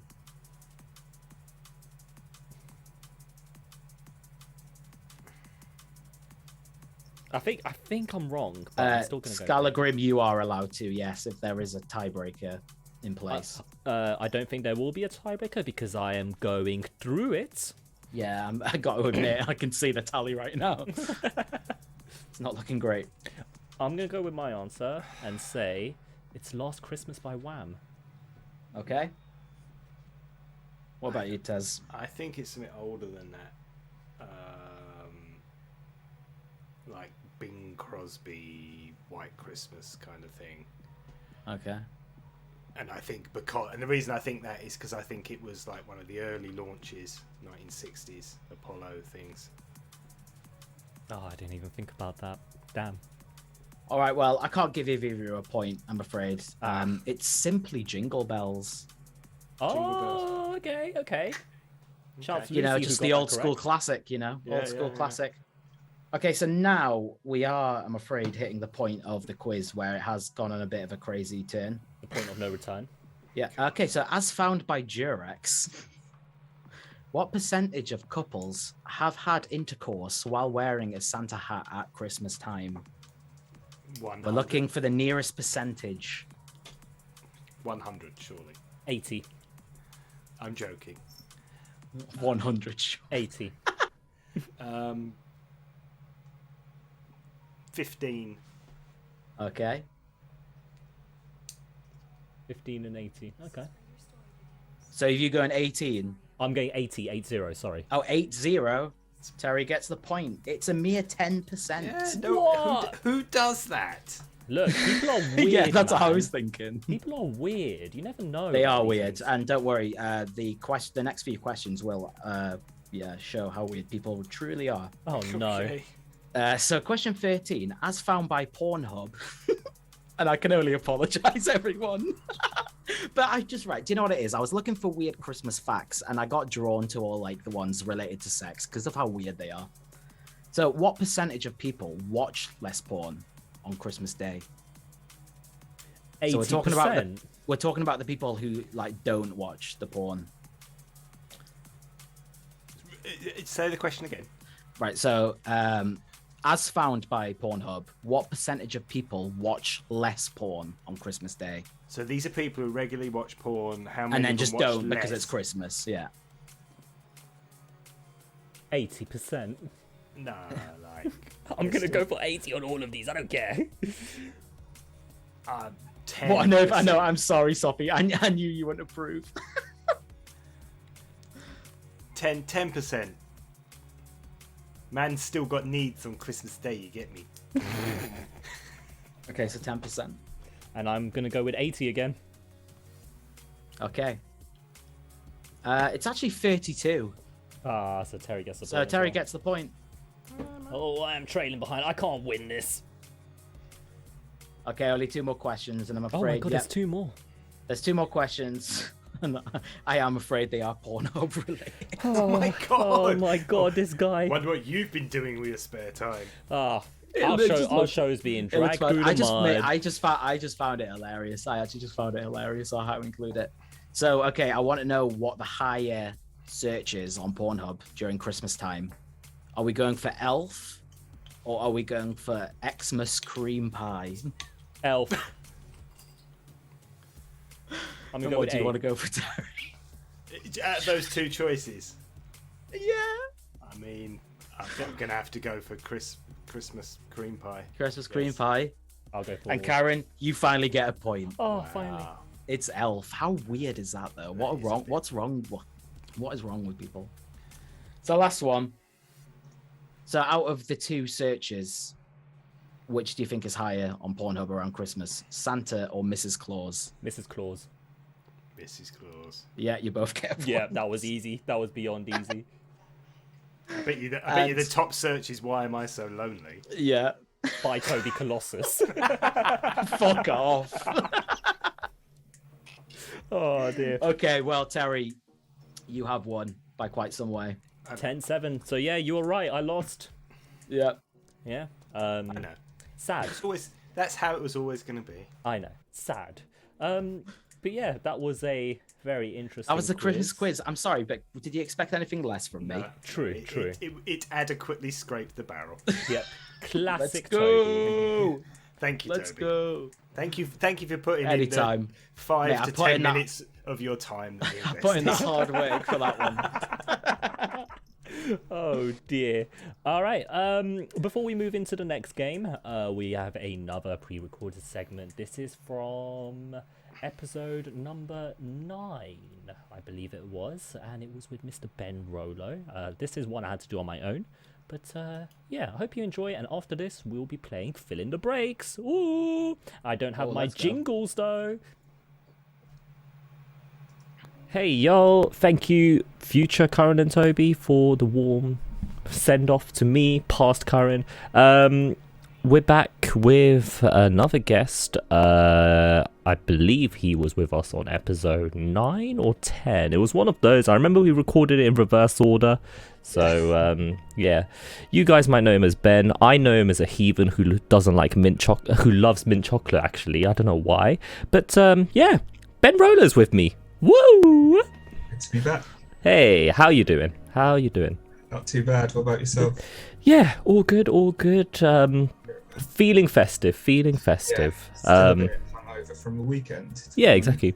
At the time of this at the time you guys, the chat, are watching this, it's actually yesterday. So, yeah, so we're still recovering from lots of food, lots of drink, and hopefully festive vibes. Did you have a good time?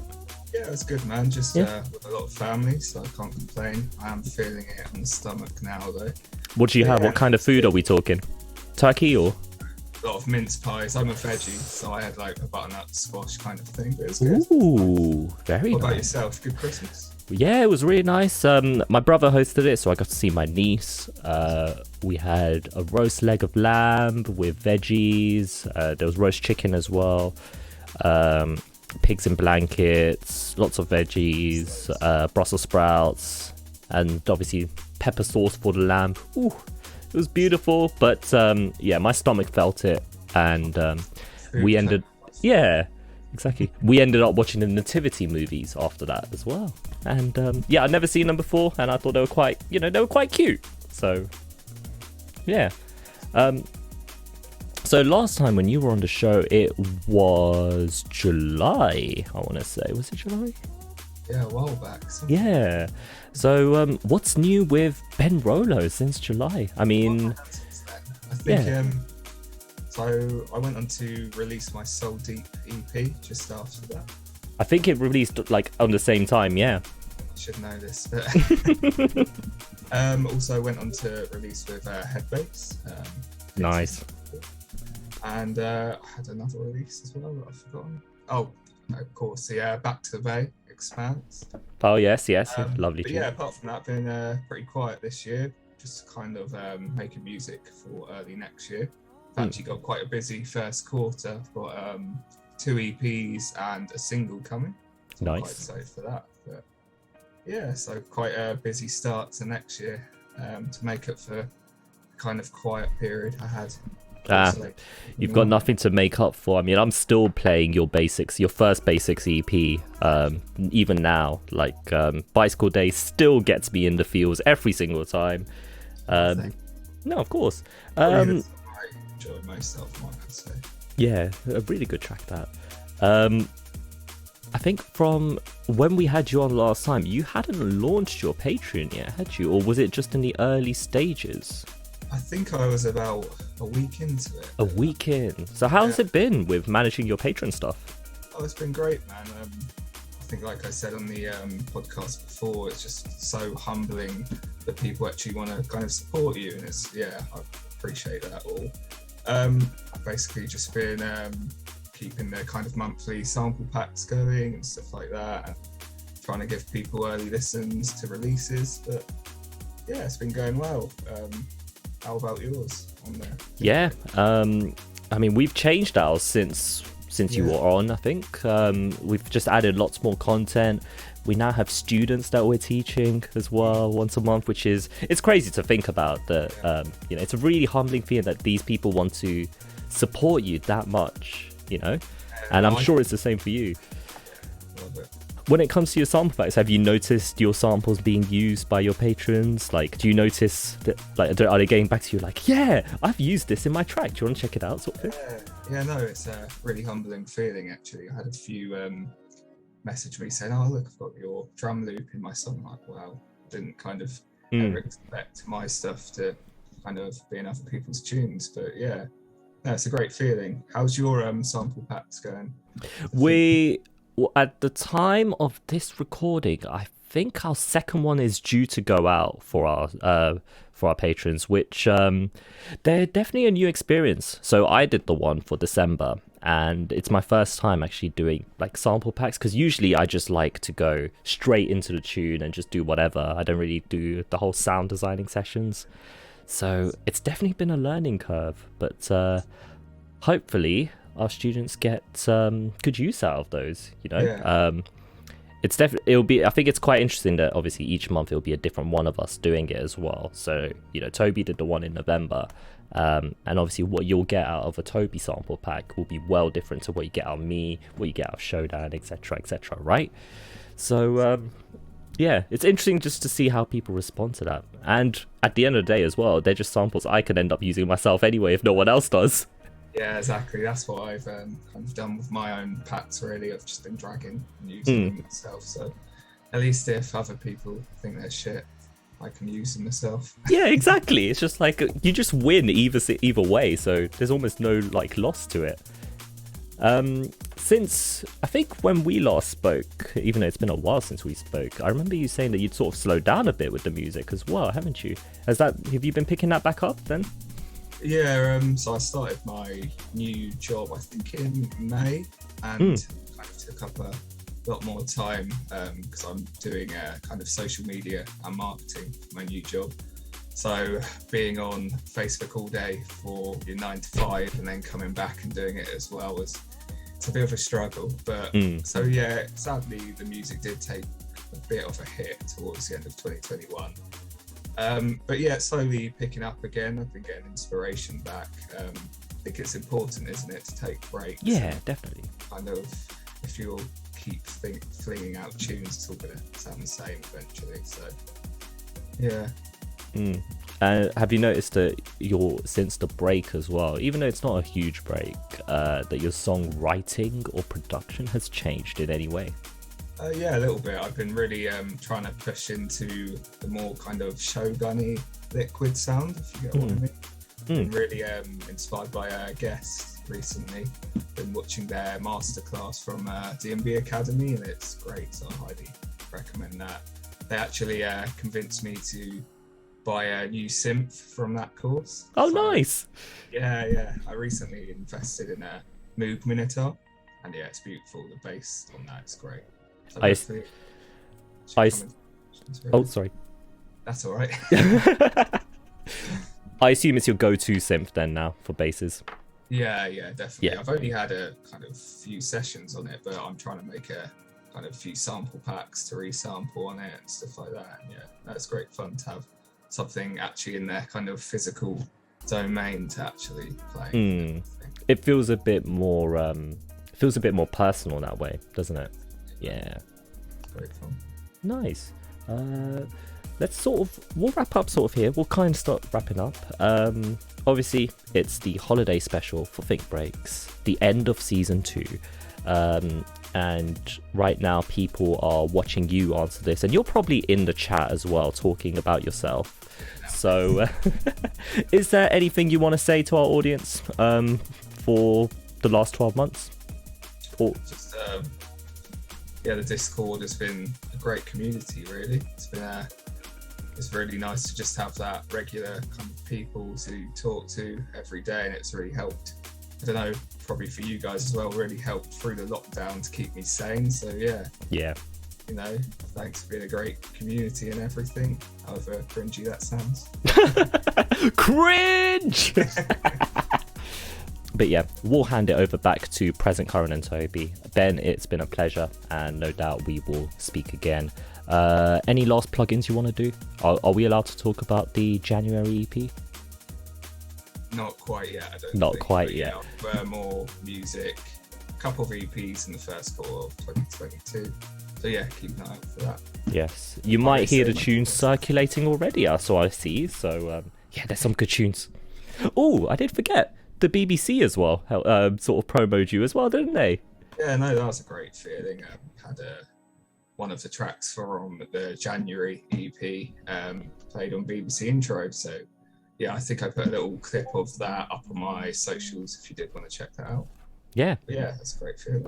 Make sure to check it. Yeah, that's Ben Rolo. Ben Rolo DMB on all the socials, I believe. Is that right? That's the one. There you go, Ben Rolo DMB. Make sure to check it. He has got some awesome music on the way. Yeah, over to you, present Karan and Toby. Bye. And we are back again. Man like Ben Rolo. I've got a lot of time for Ben. Such a nice guy. And yeah, it was great to catch up with him. We caught up just yesterday, actually. So, yeah, much love to the Ben. Yeah, big up, Ben. Yeah. We have another game. Oh, come on then. And yeah, this one might go a bit crazy. And it's going to be yourself, Toby, against Terry. So the scores are up. And this game is called Fill in the Breaks. And chat, you guys can play along. Listeners at home who are listening back to the show on Spotify or whatever, you guys can play along as well. We played this last time in episode 17, I think it was, but I have decided to change it up a bit. Okay. I have 4 tunes. I have blanked out some of the lyrics in said tunes.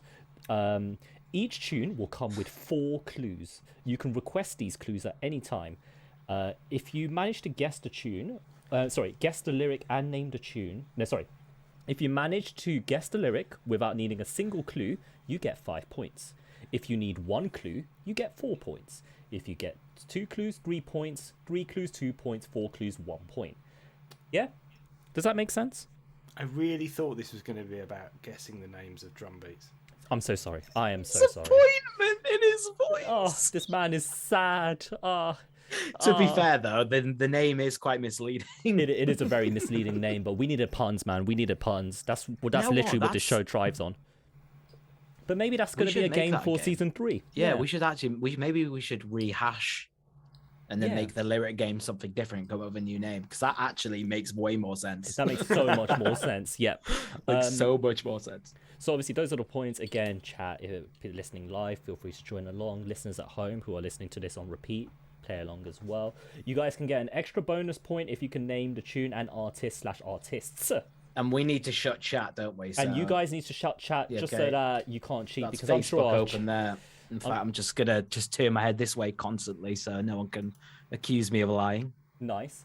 And of course, when we do get the correct answer, I'll play a little clip. You guys won't be able to hear it, but everyone listening at home will be able to listen in. Just for the context. Okay, are we ready? Yeah. Okay. I'm gonna do so bad, I just know it. So you can request clues at any time you want, okay? So the first one is, when your life's just a blank, blank, blank, why not take this blank, blank and come blank, blank, blank?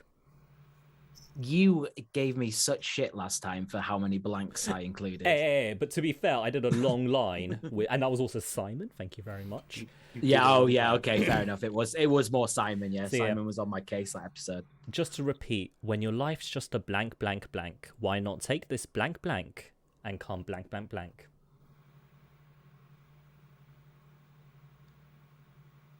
I forgot to put the music back on. Say it again, one more time, please. Yes, all the blanks are they're words, not syllables. So blank, blank, blank is 3 words, for example. When your life's just a blank, blank, blank, why not take this blank, blank and come blank, blank, blank? Any clues? I'm gonna need clues for sure. Yeah, please. Okay. Yeah, we need a clue. So clue number 1. Clue number 1 is always a very sort of broad clue. It's a female vocal performance, so it's not a sample. Right. That's very broad. Yes. Because I already assumed as much. I may have all missed... all the tracks are drum and bass tunes. That was the critical piece of Yeah, information I they'll think all I be may have D&B. missed. Yeah, they are all D&B tunes. Hang on, these are all going to be vocal D&B tunes. Yeah. Some here have got spoken word and so on. I don't care, Terry. You beat me in the quiz. Terry, to be fair, Bro. one of the ones from the last one was drum and bass father that I did. So we do try to go a bit more varied. And I also did pendulum blood sugar, which was so this hard one. So yeah. Do you need clue number 2? The only tunes I know is Dylan just screaming remix. Right. So clue number 2. The producer and vocalist combo was pretty iconic in the late 2000s/early 2010s in D&B. Is it is it a remix? Can I ask weird questions like that? That one's actually tied into another clue, so Is it just 1 second? correct. It's just 1 second. So that's 1 point. Apex remix of Just 1 Second by Just fucking 1 second generally. London Electricity, is it Aya? Bro, I'm not even lying. That's the first song that came in my head when you said the like blank things. I was like, I can almost hear like that being. So that's Toby's figured out the tune name, but what are the lyrics? When your life's just a blank, blank, blank. When your life. Why not take this blank, blank? Why not take this second and suddenly gone? I can't remember what the lyric is. The city, because it's just before the city's beautiful. Oh my god. Feel it in the morning, Yeah. Right, say it again. When your life's just a blank, blank, blank. When your life's just a distant memory. No. Why not take this blank and come blank, blank, blank? Why not take this last second? Take this. Oh fuck! I'm not gonna get the lyrics. I'm actually not gonna get. I'm so bad at lyrics. Well, Terry, not Terry. So Toby, you've already got the 1 point for naming the tune. Honestly, I'm shocked that it is that tune because like there was something about me that thought it was that tune, but I was like, I don't think it is though. Right. So Terry, any ideas? When your life's just a blank, blank, blank. I do know the tune, and it's a nice tune, but I don't know the lyrics. Okay. It's a nice. So let's see if there's anyone in chat who managed to get it right. I see Soppy says, I know this song too well. I'm curious to see everyone's answers, but you have not answered it yourself. Good Shepherd is correct. When your life... Oh, no, it's actually Breeze in Eternity. When your life's just a breeze in eternity. Oh, breeze in eternity. Why not take this one chance and come fly with me? Me. Oh my god. And it's annoying when you actually hear the lyric. That's pissed me off. We can't hear the audio, by the way. I know. We just have to pretend we can do. Oh, yeah. Yes, London Electricity featuring Elsa Esmeralda. Just 1 second. If you guys wanted the other clues, the third clue was going to be there's a remix by a producer that has passed away, which many people cite as one of the best liquid remixes of a tune.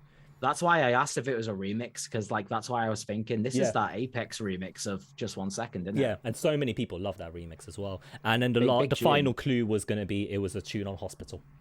I would go so far as to say that that's definitely one of the main tunes that got me into liquid when I first started really getting into drum and bass and stuff back in. It was 2009, right? Is that when that tune came out? The original, yes. And I think the remixes were a year after and a year after. Yeah, that 2010 or something. Yeah. Sure. Yeah. All right. So. All right. Cool. Fair. We've got a good start. I did better than I thought. I thought I was just not going to get anything. Yeah, exactly. Track number 2, and again you can ask for clues whenever you want. And again, it's a drum and bass track. So my blank blank, you have come to the place where you will blank blank. So it's oh my god, is it a jump up? It's something like that. It's like a heavy bit, surely. That's like it's like Hazard or something, right? So my Shaolin warrior, have you come to see me again, or something like that? Have you come to challenge me again? I think that's earlier, but you're in the right. I'm on the right line. You seem to be getting somewhere, Terry. Anything? I figure you'd know this one. To be fair, I'm studying myself. To be honest, I'm actually. Do you guys need clue 1? It's spoken word. Yeah. Okay. Well, we gathered that though. Let's just go straight to clue 2. Yeah. Clue straight 2. Clue 2. Clue 2 is it's an older track by an iconic trio featuring an artist who, according to my research, hasn't been active in many years. Oh fuck. Okay. An so iconic trio. It's a trio and a person. As in a person, another producer. Did they go under a name as the three? This is the three eventually. The trio have always been a trio, like a name. But under one name, or is it like Dirt and Dirt? No, one name, just Dirt. And it's a very iconic trio. Still relevant today. Say the lyric again, please. Yeah. So my blank blank, you have come to the place where you will blank blank. I'm on the right lines though, isn't it? It's like someone being like, so by that, like an old school kind of like sample from an old film. The vibe. I can hear it. So my. Say it one more time. So my blank blank, you have come to the place where you will blank blank. You nearly said that. I nearly said it. So it's where you've come to the place to find something. Maybe. I don't know. Oh my god. Do you guys want other clues? How many clues have we got left? 2 more. 2 more clues. All right, go on. Third clue. This one's a bit cryptic, but the flip side of this track, because it released as a single, the flip side is often cited when people name favorite tracks by this trio. Oh, mate, the thing is, it's the trio that's throwing me off because I want to say it's a Hazard tune, but that's not a trio. And it's an old school trio. Yeah, not old school. They're still relevant now. Can I name who I think the trio is? Yes. Noisier? Correct. Right. Is it Stamp Out? No. I'm trying to think What of are the the tunes that lyrics have as well, though?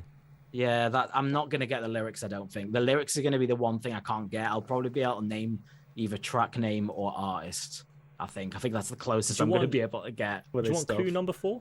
Yeah. So I think we need it. So it was released on RAM in 2006. The flip side I mentioned is called Facade. Facade. What was the track? What A was the Facade? flip? What was on the flip of Facade? Noisier Facade, and then it was the main A side. That was the A side. The B side of So that. we're talking like pre when Noisier started kind of going into like jump uppy. 2006. So it's Diplodocus era. I think Diplodocus. Yeah, was it's not newer. Diplodocus. No, it's not Diplodocus. That was a couple of years after. Around, Yeah. that sort of, Yeah. when Noisier were like mad aggressive. Yeah, like proper neuro-y almost. I still have no idea. All right, so the tune was Noisier with Mayhem called Moonway Renegade. Oh Moonway fuck! Renegade. What was the And vocal the lyric clip, was, though? "So, my wicked friend, you have come to the place where you will finally die." Wait, you will find it. Yeah. Okay. Yeah. That's what I heard in my head. They're like, yeah. Okay. I don't This is so hard being on the other side. I was giving so much shit when I was dishing out this game. Yeah, that was a tricky one, but I thought I had to get a bit of Noisier in there, Yeah, fair play. That was a good choice. Okay, track number 3.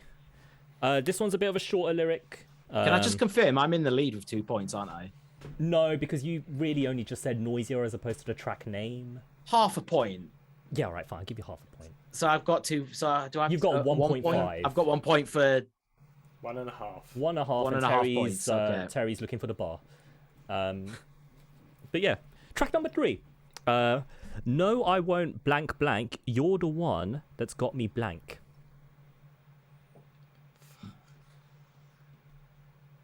No, I won't blank blank. You're the one that's got me blank. Yes.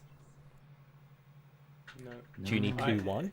This is just not my area at all. No. Nah. It's a tricky game, isn't it? Being on the other side hurts. At the I'm very glad least, I'm not. hopefully, some of the listeners are able to.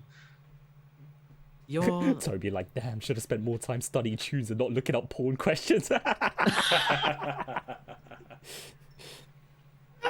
Do you need clues 1 and 2? Yeah. I need clue 1. Okay, clue 1, number 1 is that it's an MC vocal performance, so those lyrics Oh. are rapped. Say it again then. No, I won't blank blank. You're the one that's got me blanked. Blank. No, I won't. DRS, is it? Yes. Okay. No, I won't. Is it from The View? To an extent. So is The View? It's LSB, The View. It's not The View. It's not The View. Oh, okay. But The View is kind of related to another clue I have. Oh, so is it LSB? No. It's an LSB tune with DRS. I'm gonna actually. Do you want the second clue then? I'm gonna switch these Might clues as well. around. Okay. No, you might as well. So you might as this well. particular tune got a VIP, which was the flip side of one of the most well-known tracks by this MC. That well-known track is The View, but the flip side of that was the VIP of this tune. Oh fuck! I can't remember the releases that well at all. And if it's a niche DRS tune as well. Not niche at all. It's one of the most popular DRS tunes. It's just that Really? obviously it's not on the level of The View, but it's probably up Yeah. there as well as tracks that people would name from DRS. Shit, this is so hard when you're in the hot seat. I haven't got a clue. Giving up. Have anyone in chat got it? No one's been close. Okay. So this is a universally impossible game. Yeah, pretty much. No one likes this game. Yeah. What was it again? No, I won't blank blank. You're the No, one I that's got won't. me blank. No, I won't hurt you. No, I won't leave you. No. We're just gonna guess it. I'm trying. Yeah, I'm at this point now. No, Do no, we I have won't. one more clue? Tidy my bedroom. One more clue. Let me just see. Because the second clue actually doesn't help in any way. Okay, so this is for Awesome. so Brilliant. no, it doesn't help. kudos It doesn't then. help now that you figured out it's DRS. Right, but it's fair, from I see. DRS's first album.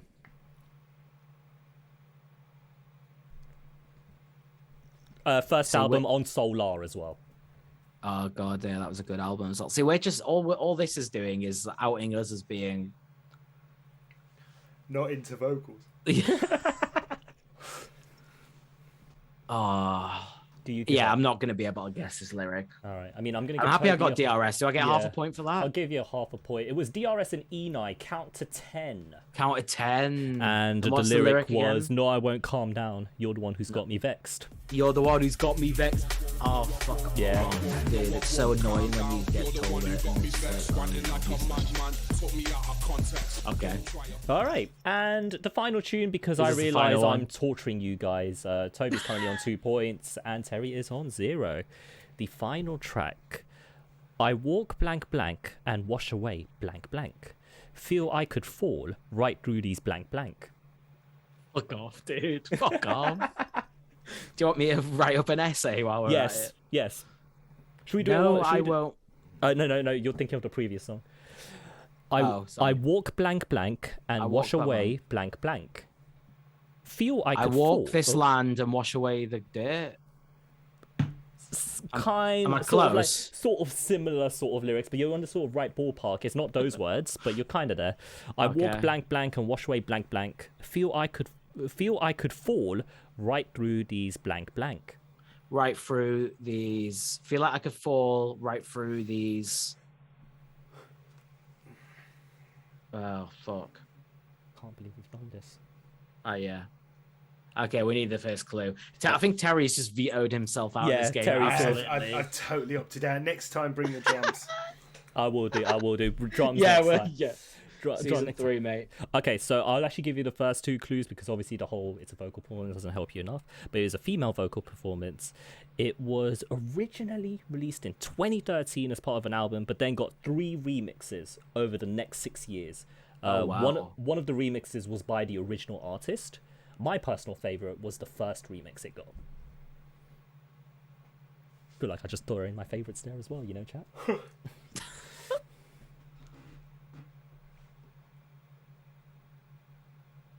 I'm gonna need a second clue, I think. The third intro, clue. okay. According to comment sections, people on comment sections for this tune, the intro of this tune often makes me and these people think of "Still Dre" by Dre and Snoop Dogg. Oh man. It's got the clink.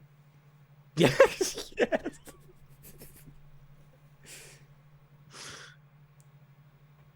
Oh, I'm not. I just no. I'm not gonna get it realistically. All right, we'll consider that a giving up. It was BC and Philippa Hanna. "Back to the Street" was the tune. Okay. The lyrics were, "I'll walk these streets and wash away my tracks. Feel I Wash could away my fall- tracks. Feel I could fall right through these paving cracks." Oh, these paving cracks. Yeah. I nearly said fall through these broken walls or something, but only because of the We're rhyme. going right through walls. Yeah, of course. Right. I'm just waiting for the order to finish. Yeah, that wraps up Fill in the Breaks, and yeah, that was oh god, where's my mouse gone? Oh, here we go. Sorry, my screen just went all weird. Yeah, that was a massive failure. 2-0 to Toby, even though there were 4 tunes and a potential 20 points up for grabs. So I'm impressed I even got some points, if I'm being honest. yeah. So Well done, Tobes. well done, Tobes. And with that, that is the end of Fill in the Breaks. Yeah. Too hard of a game, far too hard of a game. Now that you've been on the other side, Tobes, as well.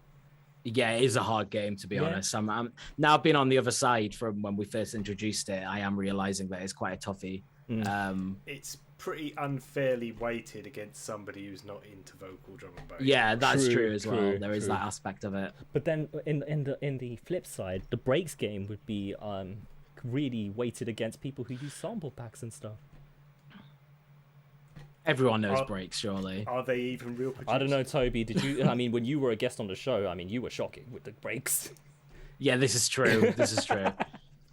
Anyway, with that game done, we are going to go to our final pre-recorded segment, which is featuring our guest from episode 16, I believe it was. It's Man Like Ransom, so I hope you can enjoy. We'll do a bit of slaps or craps, and you guys can join in as well. And then, yeah, almost there for the end of the show. Hey guys, it's the Christmas special, and me and Toby are here from the past. We're here from a week ago. Hello! You know, we've been talking to a lot of our guests from season 2, and you can see him right below. Mr. Harry Ransom's back with us. Yeah, Oi, welcome back, oi! Thank you. How's it going? Things are going well. I'm home today though. I had to take the day off to help out with Leo. We had to keep him home from daycare for a couple days, but he's good. Okay. He's better. Yeah. It's not a lockdown thingy-mabob. No. No. Cool. Although I did get my first trace contacting email from work a couple weeks ago. Someone I know tested positive, but they're already back at work. Like they recovered. So I had to do extra tests. Like there's like a testing cadence they have you do. Right, that makes sense. Yeah, I mean, it's quite strange because we literally had you on the show last month. So you are the most recent guest who's part of the Christmas special. I'm fresh.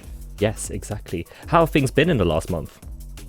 Things have been going well. I got a promotion at work, which was a big thing for me. Long time coming.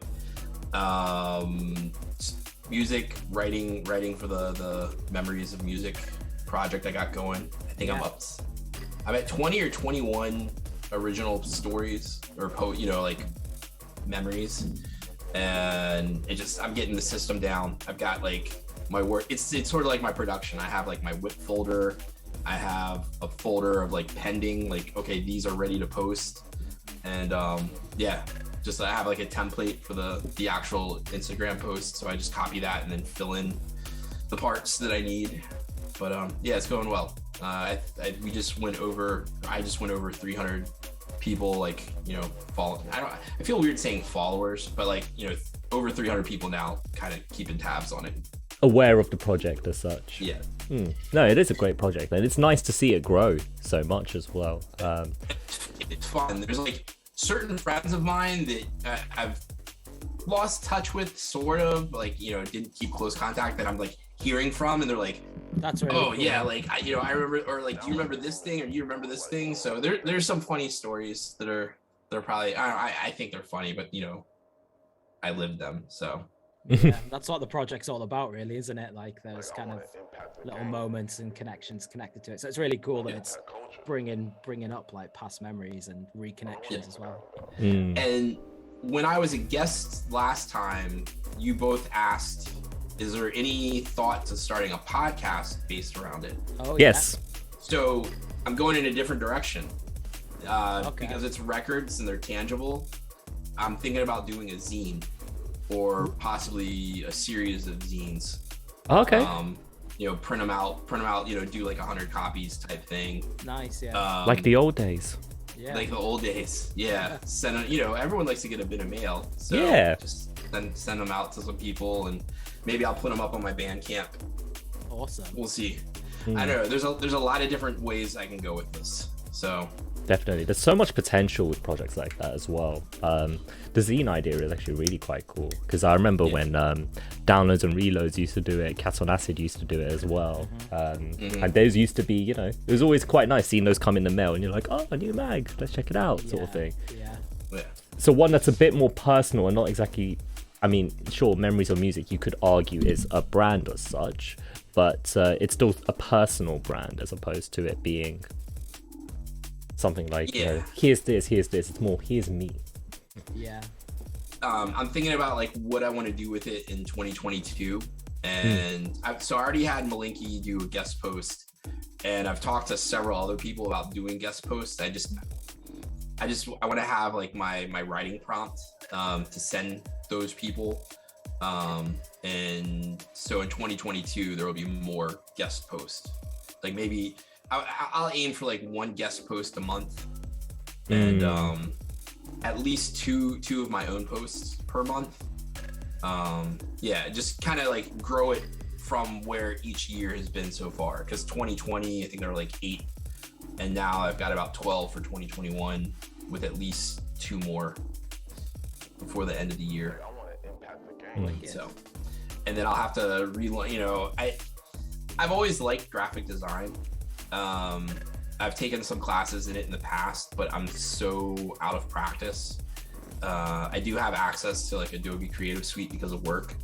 So part of me is like, do I use this as an opportunity to kind of explore some design ideas? Why not? Because I keep messaging Winslow with ideas for Bad Snares Anonymous t-shirts, and it would help if I actually had something visual. I mean, I've done one idea that I sent him, Bad Snares Anonymous, but in the Stakes is High, De La Soul, like the album cover format. It's like a bouncing bass line. So the letters are up, down. So yeah. I don't know, but I think part of it is that I know with Duncan, he's of a skateboard background and skateboarding design. Yeah. There was a lot of like logo flipping and, you know, subverting other graphics. So I've started this thing. I do think he should do a happy birthday shirt. I have a couple illustrators in mind, so we'll see. Ideas, Nice. You know, the ideas factory. Oh yeah, so obviously, have you got any Christmas plans? What are the Christmas plans this year? All right, so at the time of recording, I've got 3 days of work left before a 2-week break from work.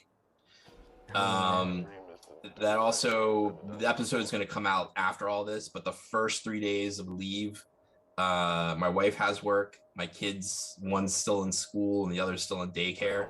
So I've got 3 days. I'm probably gonna go see Spider-Man by myself. Oh, come on, yeah, excited for Spider-Man, I'm guessing then. Yeah, he's my favorite superhero. Yeah. Ever since I was a kid.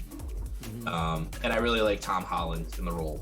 But, Tom Holland's a brilliant Peter Parker, I think, to be honest. But I also the Spider-Verse, like the animated version, the Miles Morales, like I really like that take on it, because I don't read I don't read Marvel comics. I actually do read a lot of comics now again, but it's mostly like Image is the label I tend to read stuff by. But the Marvel stuff, like it's the Marvel Cinematic Universe. That's how I keep up with Marvel stuff nowadays. I'm probably gonna see the Matrix film, probably by myself. I know I'm gonna get ramen from a ramen shop that I haven't been to in 3 years, but they do miso tantan men. So just bringing the food back. Yeah. I'm gonna go grab lunch from there one day. I got music stuff to work on. I've been in a little bit of a lull because of the Thanksgiving holiday a few weeks ago and getting back in the swing. I had a few job interviews, so like prepping for job interviews and stuff at the house. I kind of wasn't in gear for music, but I've got like my list of, I've got a couple things like works in progress that I have notes, like what I want to do with them. Just more stuff. I don't know. And then after everyone's off for the rest of the break, like my mom's coming up to visit. Nice bit of family time. Yeah, we're gonna host Christmas Eve dinner at our house. Small, it's just gonna be 8 of us. We're probably gonna do a bunch of Italian food. Oh, nice. Yeah.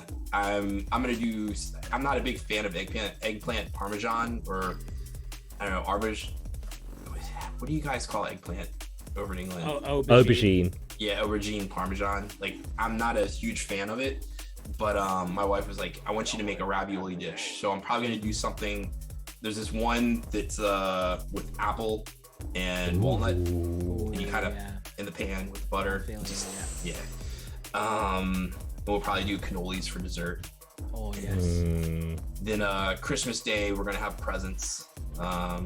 So my daughter's very excited for it. My son he's catching the wave. He's old enough to understand, right? Yeah. He's starting to. He's on that cusp, isn't he? Of like, he's very clearly saying decoration. Like he sees the house, different houses lit up. And, right. Yeah. So we've got all that. I know we're gonna do dinner at my in-laws' house, which will be bigger, probably about 16 people. Oh wow. Yeah.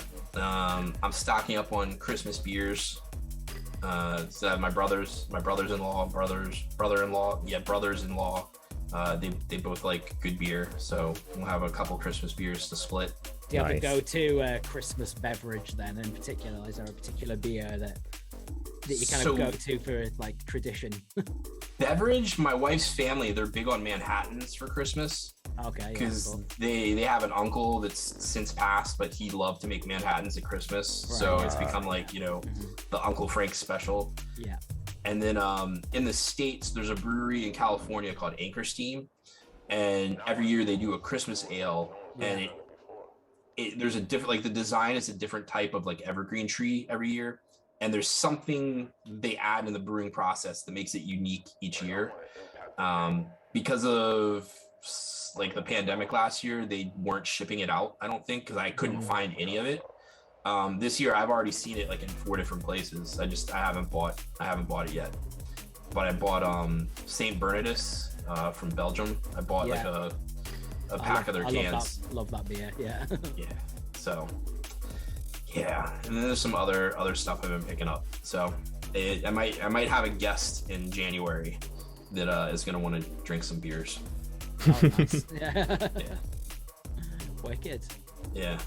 And then actually after New Year's, I'm planning to go to New York for a night. Filth is playing in New York January 8th. So we're gonna meet up. I'm gonna stay. One of my old friends from university will be radio co-host together. She and her husband live in Brooklyn, pretty close to where the venue is, and they offered to let me stay at their house for a night. So I'm gonna go hang out with them, probably do like dinner, like brunch the next day. So I don't know, it's gonna be a whirlwind 24 hours. Yeah. A great 24 hours. Though, yeah. Great start to the new year as well. Yeah. Yeah, absolutely. Yeah. And then outside of like holiday tradition stuff, I actually have a track that's going to be out by the time the episode comes out. Oh, wicked. Nice. Yeah, the freebie that I'm doing for Four Corners, it's a track called Action versus Intent. Action versus Intent, I remember us talking about this one, yeah. Mm-hmm. Yeah, so it's mastered by Des McMahon. It's Sweet Heat mastering. And I don't know what Malinky, like, I don't know if he's going to do it like hype machine or whatever. It'll be a free download. I mean, you might have to give up an email address or something. Oh yeah, I hyped it. It's on the 17th, and then the 24th, I've got a track coming out called Dominus 2 on Collab Recruits, which is going to be a big compilation that Heist and Benny Collab are putting out. Nice. Brilliant. Good stuff, man. That's great. Yeah. A great end to the year as well. Yeah. And the thing is, I haven't shared that track with anyone. So it's going to be a surprise. It's a bit different than what people have heard from me in the last like year or two. So it'll be interesting to see what the response is like. It's always nerve-wracking when you put something a bit different from the ordinary. Yeah. So yeah, happy holidays. Be well in the new year, and be safe with the holidays. Have fun, and I don't know, hit me up, keep in touch. Yes, there we go. Hit him up. Sweet. Harry, this has been an absolute pleasure. I mean, no doubt. Yeah, thanks for getting me involved. Of course, had to get you involved. Being complete without.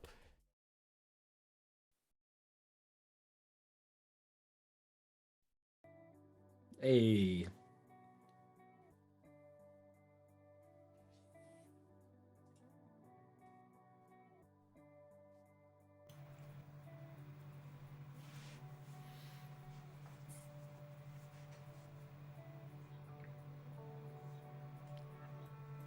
Karen, you're muted. I'm muted. Fail! Ah, Any failers in chat? oh, Everyone spam no. fail. Everyone spam fail. Oh no. I'm gonna try Sorry, that again. go again. I'm gonna It was try very that again. heartfelt from what I heard. Yeah. So let me try that again. I'm actually kind of sad by that because that's now going to appear in the episode for everyone else to listen to. That's all even better though. That makes it even better. As I was saying to Toby and Terry and not everyone else, that was our final catch up with man like Ransom. And Ransom, of course, you're in the chat. Thank you for coming on the show as a guest. Thank you for the little catch up we had last week. And it's been a pleasure having you part of our community, sharing stories with everyone in the Discord, sending in your tracks to the feedback sessions, and just all around, just being a good human being, you know. So yeah, massive love to you. Hopefully one day we will be able to meet in person. Yeah. I'm glad I said that without being muted. How's that now? Yeah. Thank you so much. But yeah, we're now in the final segment of season 2. Yeah. Toby. Yeah, we're coming very close to the end of the Spotify edition of this episode. Of course, we're going to probably stay around for some games. People are happy to jump in and whatnot. But before all that, we're going to end with our classic segment of slaps and craps. Oi, oi. Slaps and craps. And yeah, because obviously we're on the back end of Christmas and whatnot, and everyone's getting back into eating regular food, we're going to look back at some of those weird Christmas foods and see which one we think slaps and which ones we just, get in the bin, craps, no thank you. And for anyone who is actually watching this live, we'll be creating polls throughout the entire Christmas, throughout the entire game. Yeah. So I'll set up with slaps or craps. Just use your points to vote for slaps or craps, and we'll see who wins. Yeah. Hey, Ben Rolo back just in time, of course. The tactical leave and tactical return. Right, what is the first one, Tobe, so I can write this down? Okay, so the first one, we're going for a classic that, it's just a classic. We're going for mince pies. Because I know it can be divided somewhat, I think. No? Oh, hold on, I can't actually write craps as an answer on the poll, so I'm gonna have to write not slaps. There we go. The poll is up. Mince pies. I haven't actually had a lot of mince pies, but I still think they slap. Yeah. Yeah. Okay. I know there's a lot of people in the chat who are saying that they've eaten their weight in mince pies, but I've never been that sort of type. It's just like, yeah, it's a mince pie. Cool. Well, I've got to admit, for me, it would have been in craps for a long time because I don't particularly like the kind of store-bought ones you get. But I tell you what, my housemate came back with some mince pies that his mum made, and it was really nice, flaky, soft pastry. And whatever she did with that filling, she was doing something that the supermarkets don't do. And it was hands down the best mince pie I've ever had. And it has actually converted me because I fully enjoyed it, like every last bite. So yeah, I think they can be slaps. I will eat any mince pie of any description. Fair. Straight Yeah. slaps. I don't discriminate. Yeah. Oh my God, bro! Look at the poll. And- For listeners at home, the poll is like 50-50 right now. The poll's ended and it's 50-50. So It's ended and it was neck and wow. oh my God. I'm surprised that's so divisive. Divisive. Divisive. Division. You can tell. You to say. You can tell the season end is not going well, and I'm the one who's not drinking. I'm about to say you can't even blame alcohol, can you? Yeah. I'm gonna blame the jab. Yeah. Fair enough. You're just incompetent. Yeah, true. Imagine me being a professional. Couldn't be me. I tell you what though, I almost imagine, if I was to guess how it would come out, I thought it might be 50-50 because I've always felt like it is one of those split things. Like, yeah, because it's such like a tradition, you assume that it's loved by everyone, but there is quite a large amount of people that are just like, nah, rather have something chocolatey or something, It's it's an acquired taste, isn't it? I didn't think it'd be that acquired, to be fair, but fair play, fair enough. Yeah. Okay. Next up is more of a drink. And I'm sorry, this is going to exclude some of the kind of alcohol drinkers. I am sorry, it is the only one though. But it is the classic Christmas beverage of eggnog. Eggnog. I've never had Yeah. it. What exactly is an eggnog? Nog. Egg. Yeah. Eggnog, you know. Yes. I'll tell you what, mate. For the sake of the podcast, let's look it up. Let's look up a definition. Because I couldn't don't tell know. either. I don't know. I've never had it. And So it's whiskey. It's bourbon whiskey, double cream, sugar, and milk, essentially. So there's no eggs. No, there isn't. No eggs. It's essentially kinda a white robbed. Russian minus the kind of coffee Vodka. liqueur and vodka. Yeah, but like a whiskey bourbon, So say it again. Whiskey, double cream. milk and sugar, like syrup, I suppose. I mean, think I'd if try it. If I was someone who actually drunk, I still find it seems like with those combination, it would be a craps. Like, I think it sounds a bit too sweet. Yeah, I think as well. So that's why I'm going for not slaps. That sounds like a recipe for stomach cramps.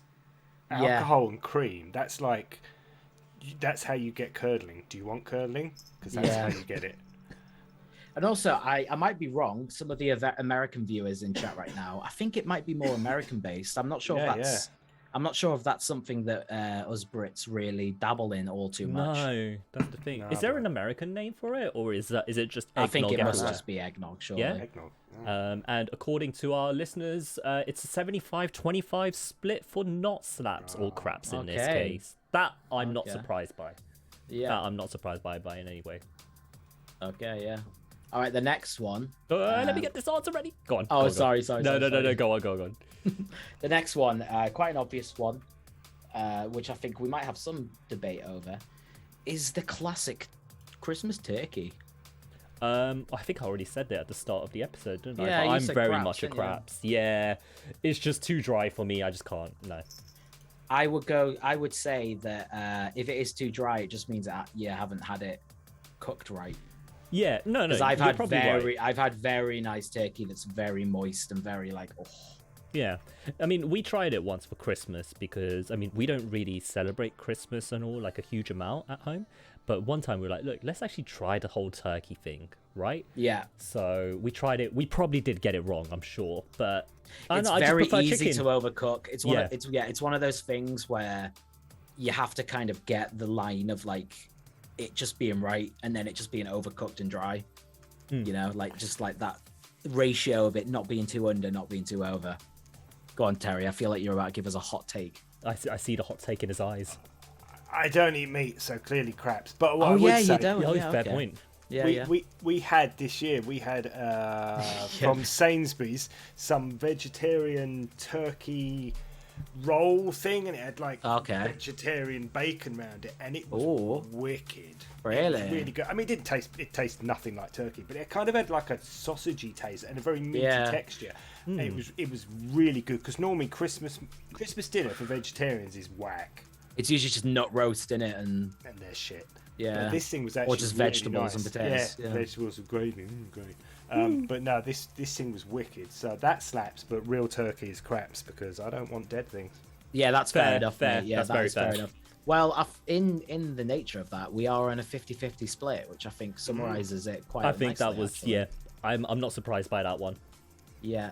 Yeah. To be honest, though, as a meat eater myself, I still say that my favorite parts of Christmas dinner are actually the vegetables and vegetarian Same. stuffing. I can't stand meat stuffing. Like that pork stuffing with the walnuts doesn't do it with me. I much prefer just paxo, Yeah, man. onion and sage. Onion and sage. Let's Banging, go. mate, banging. Standard. Roasties, parsnips. I think Sprouts done right. Sprouts done right. true. See, they should be on slaps and craps themselves, and I'm surprised they're not. What's that? Well, Sprouts. oh, maybe they are. just wait for it. to be all. fair, gone off- well, to be off a fair, bit the early. very first, right, fun fact, the very first ever slaps and craps that Was we introduced to the show, one of the things was sprouts. Yes. So that's Actually, why yes. I do have it included on this as a question mark, but we will revisit that, I think. Yeah, but we probably So won't I'd have be a poll interested for in that one. chat. Yeah, I'd be interested in what chat have to say as well. Yeah. Now, Okay, now, so- now that I fucked it up, we'll just move on. He's ruined Right, our next up. content. Yeah. Before we go to our grand reveal at the end, which we all know what it's going to be, we're going to go for some kind of dessert-based thing. So we're going for the classic Christmas cake. And I'm talking that kind of fruit and nut cake. You know the one. You know the one. We all know the one. Oh, what are we saying about that? Is it got icing on it? Is it the one with icing on it? Well, I yeah, hope just, not. just whatever one you want, really. Oh no! No! What in the fuck is a Christmas cake? No! You've got to be more specific because icing is going. It's a key detail. This is a make or break detail here. Is it iced? Make a decision. Now. Yeah. Go on then. Yeah, All yeah, right. yeah. Okay. So slaps. Because anything with icing on it slaps. True, Okay. true. See, but that's the thing. Icing makes things too easy. Well, I mean, you've got to fucking nail Right, your colours to guys the mast, fuck don't you? cakes anyway. Oh man, but you know, I've only had that sort of cake once, and it was all right. Yeah. I think. Nah, I'm going craps, man. For real. Yeah, it's just like if I want fruit and I want nuts, I'll eat fruit and nuts. I won't put it in a cake. So you're I not don't know gonna if that's a weird. I don't know if that's a weird take on it, but like. So what about Cadbury's fruit and nut bar? You just like nah, bro. I'd have a nut bar, yeah, but I wouldn't have fruit in it. A bit of What, raisin. fruit- what, Gets fruit in and your nut? teeth. That's the reason why my teeth got fucked, mate. What? Because you got to raise it. So really, this is all about your This is hate- PTSD, your mate. This is hatred of PTSD raisins. related. Your bland ass teeth. It's all about you no, and your but it's not dried for me. fruit problems. Oh dear. See, Soppy knows. Soppy hates fruitcake. Yeah, it's just like there's something about it. Like fruit is nice enough as it is. Like I think it's like I don't like dried fruit as well. If I'm gonna eat a fruit, I want to eat like a nice ripe, fresh fruit. And it's that's quite full of, like the juicy. vitamins and the nutrients that you want. Mate, Not like, you know, not like dehydrated to the point where it's just in your tooth for the rest of the year. when you get to my age and constipation becomes a permanent problem, you live on dried fruit, bro. You need to get that fiber in. You gotta get that fibre somewhere, bro. Somewhere. And judging from our audience, it's almost midway, but just edging slightly on 57% with craps. Let's So, go. Not surprised, but Yeah. yeah, fair. Okay, fair. now this next one, yeah, I don't know how this one's gonna go. So on the same vein of the whole dessert thing, we're going for gingerbread. We're talking gingerbread men, we're talking gingerbread houses, anything that's just Ooh, gingerbread, easy ginger slaps. biscuits. Easy slaps. Straight slaps. Easy slap. This is probably the easiest slaps out of the. Yeah. Where is the list poll? so The far. poll should be at the top of chat, guys. Yes. If you can't see So it. you can just click on the top of the chat. Yeah, and you click should the be little able to- arrow. Am I supposed to be Wow. voting? Because No, I totally but we're am. talking. You don't we're have to, talking. mate. We're like, No, I am. realistically, we want to allow. Yeah. Everyone can join You can in. throw it. You can throw it if you want. I feel strongly. This is like some presidential election stuff. Anything with ginger is a slap. Yep. 100%. Of course it is. It's to be honest, right now it's looking pretty unanimous, isn't it? Say again. Try again. Shut up! I was hoping no one clocked that. Unanimous. I was hoping no one clocked that. It's your mammoth. This man can't speak English. That's crazy. Okay, thanks for tuning in, guys. We can think breaks. Oh dear. And this is how I wanted the Christmas episode to go. I mean, it's no surprise. It's 100% slaps. Audience, you guys it have is. got taste. No wonder you're fans of Think Breaks. Come There on. we go, mate. That was yeah. Okay. So we're on the second to last now, guys. Yes. This is another dessert item that surely people know about, but I imagine it's a bit more low key. It's a bit more niche, I think. Stollen. 100% Slaps. slaps. Yeah, slaps. 100. It's a Love slap. it. It's a slaps for me. It's slaps for me, guys. That's actually my favourite Christmas item. It's so good, marzipan stollen, mate. Come on. It's wicked. Yeah, no, Stollen is a vibe. Stollen is a vibe. Is Stollen it- means the what? The dun- dunce. I'm not sure if Stollen is a thing in America. Is it for our American audience? Well, I think it's really European, right? Yeah. Right. Where does it originate from? Is it German, Is this isn't part it? of Is your it quiz? German or Italian? German. Yeah, I think Is it's it German? Yeah. It's German. Yep. The chat are just answering, and people think we're just making up food. No, Germans make wicked confectionery, They mate. do, to be fair. mm. Stollen is compressed Christmas cake. Change my mind. Matt, get out. yeah. Matt. Matt, what are you on? Matt, you're just straight wrong. Honestly, crazy. But Yeah. I'm surprised how many people in our audience actually don't know what Stollen is. But then we did say it might Maybe be. I did think it was quite niche. I mean, according to Niche our pudding. according to our poll, though, 100% again. But it's less people who voted for slaps this time. So maybe there's a lot. I of think people who that just don't comes know down it. to people, just not really knowing the, knowing the good stuff. Not really because they're not as cool as us guys. Matt's just repeating his incorrectness. Fuck. This guy, I swear to God. Toby, are we doing Okay. the final one? Yeah, final one. Just because I just want to know what chat's input is. So yeah, we're going for the classic. We're going for the Brussels sprouts. And again, I don't know, like because we're we have the pleasure of having such a like multicultural audience right now. We know we can get a gauge whether sprouts is more of like a UK thing or whether it is just like international. Because I don't know, I'm pretty sure Sprouts is international. Because I know we definitely associate it with our Yes. Christmas dinner, but I've never known Well, if it's like there you go. One of you our know. American audiences, I said with American bacon, Brussels sprouts with that fat. Oh, fair enough. Yeah, fair, there we go. Yeah. Yeah, okay. but hang on a second, right? This whole thing with Brussels sprouts and bacon, right? You just want bacon. You people just want bacon. Let's be fair enough. honest. Because Let's be honest. the sprouts do assist in the flavor though. They've got that kind of earth. Yeah, they've got the earthy kind of. I don't know what the actual term is for it, but they've got that kind of bite to it, And it's like you could just do bacon there, but it would just be. It wouldn't have that kind of crunch of the sprout. Shock outcome. Shock outcome 50-50 on that. 50-50. Yeah. What? Yeah. I thought it would have been more for the not slaps because I think it's a bit of a meme as well for people to not like Brussels sprouts, isn't it? Yeah. So, I reckon there's some chaotic neutral people in the chat, and they're just random. Well, yeah, it's like what I said in the first ever Slaps and Craps we did. The only reason I would say Brussels sprouts is slaps is because it's how they're done, if you know what I mean. yeah, nice. Well, yeah. So, but and realistically, they're usually made good by the addition of other ingredients. So it is a bit of a grey area, which I can understand. That's a Because bad. they probably start. can't hold on by themselves, whereas stuff like broccoli for me can just hold by itself with a bit of seasoning, Love But a with bit of broccoli. sprouts, I feel it needs a bit of kind of roasted sesame seeds, a bit of like different kind of infused oils, Yeah, you wouldn't eat Walnuts. Brussels sprouts all in a Walnuts. little bowl. Yeah, it would be depressing, wouldn't it? Yeah, it'd be really sad. I hope no one is spending the holiday season just eating Brussels sprouts in a bowl, kind of like it's Weetabix or something. I really hope not. But if they are, who are we to judge? I mean, we will still judge, but I'm we'll gonna judge them. Mate, Yeah. I included 4 porn-related questions in a Christmas quiz. I can't judge anyone right Yeah, now. exactly. Like this show has been really bottom of the barrel. And speaking of, that's it. That's the That end is of it. season 2. Mad. And it's been fun doing it as a live show, hasn't it, guys?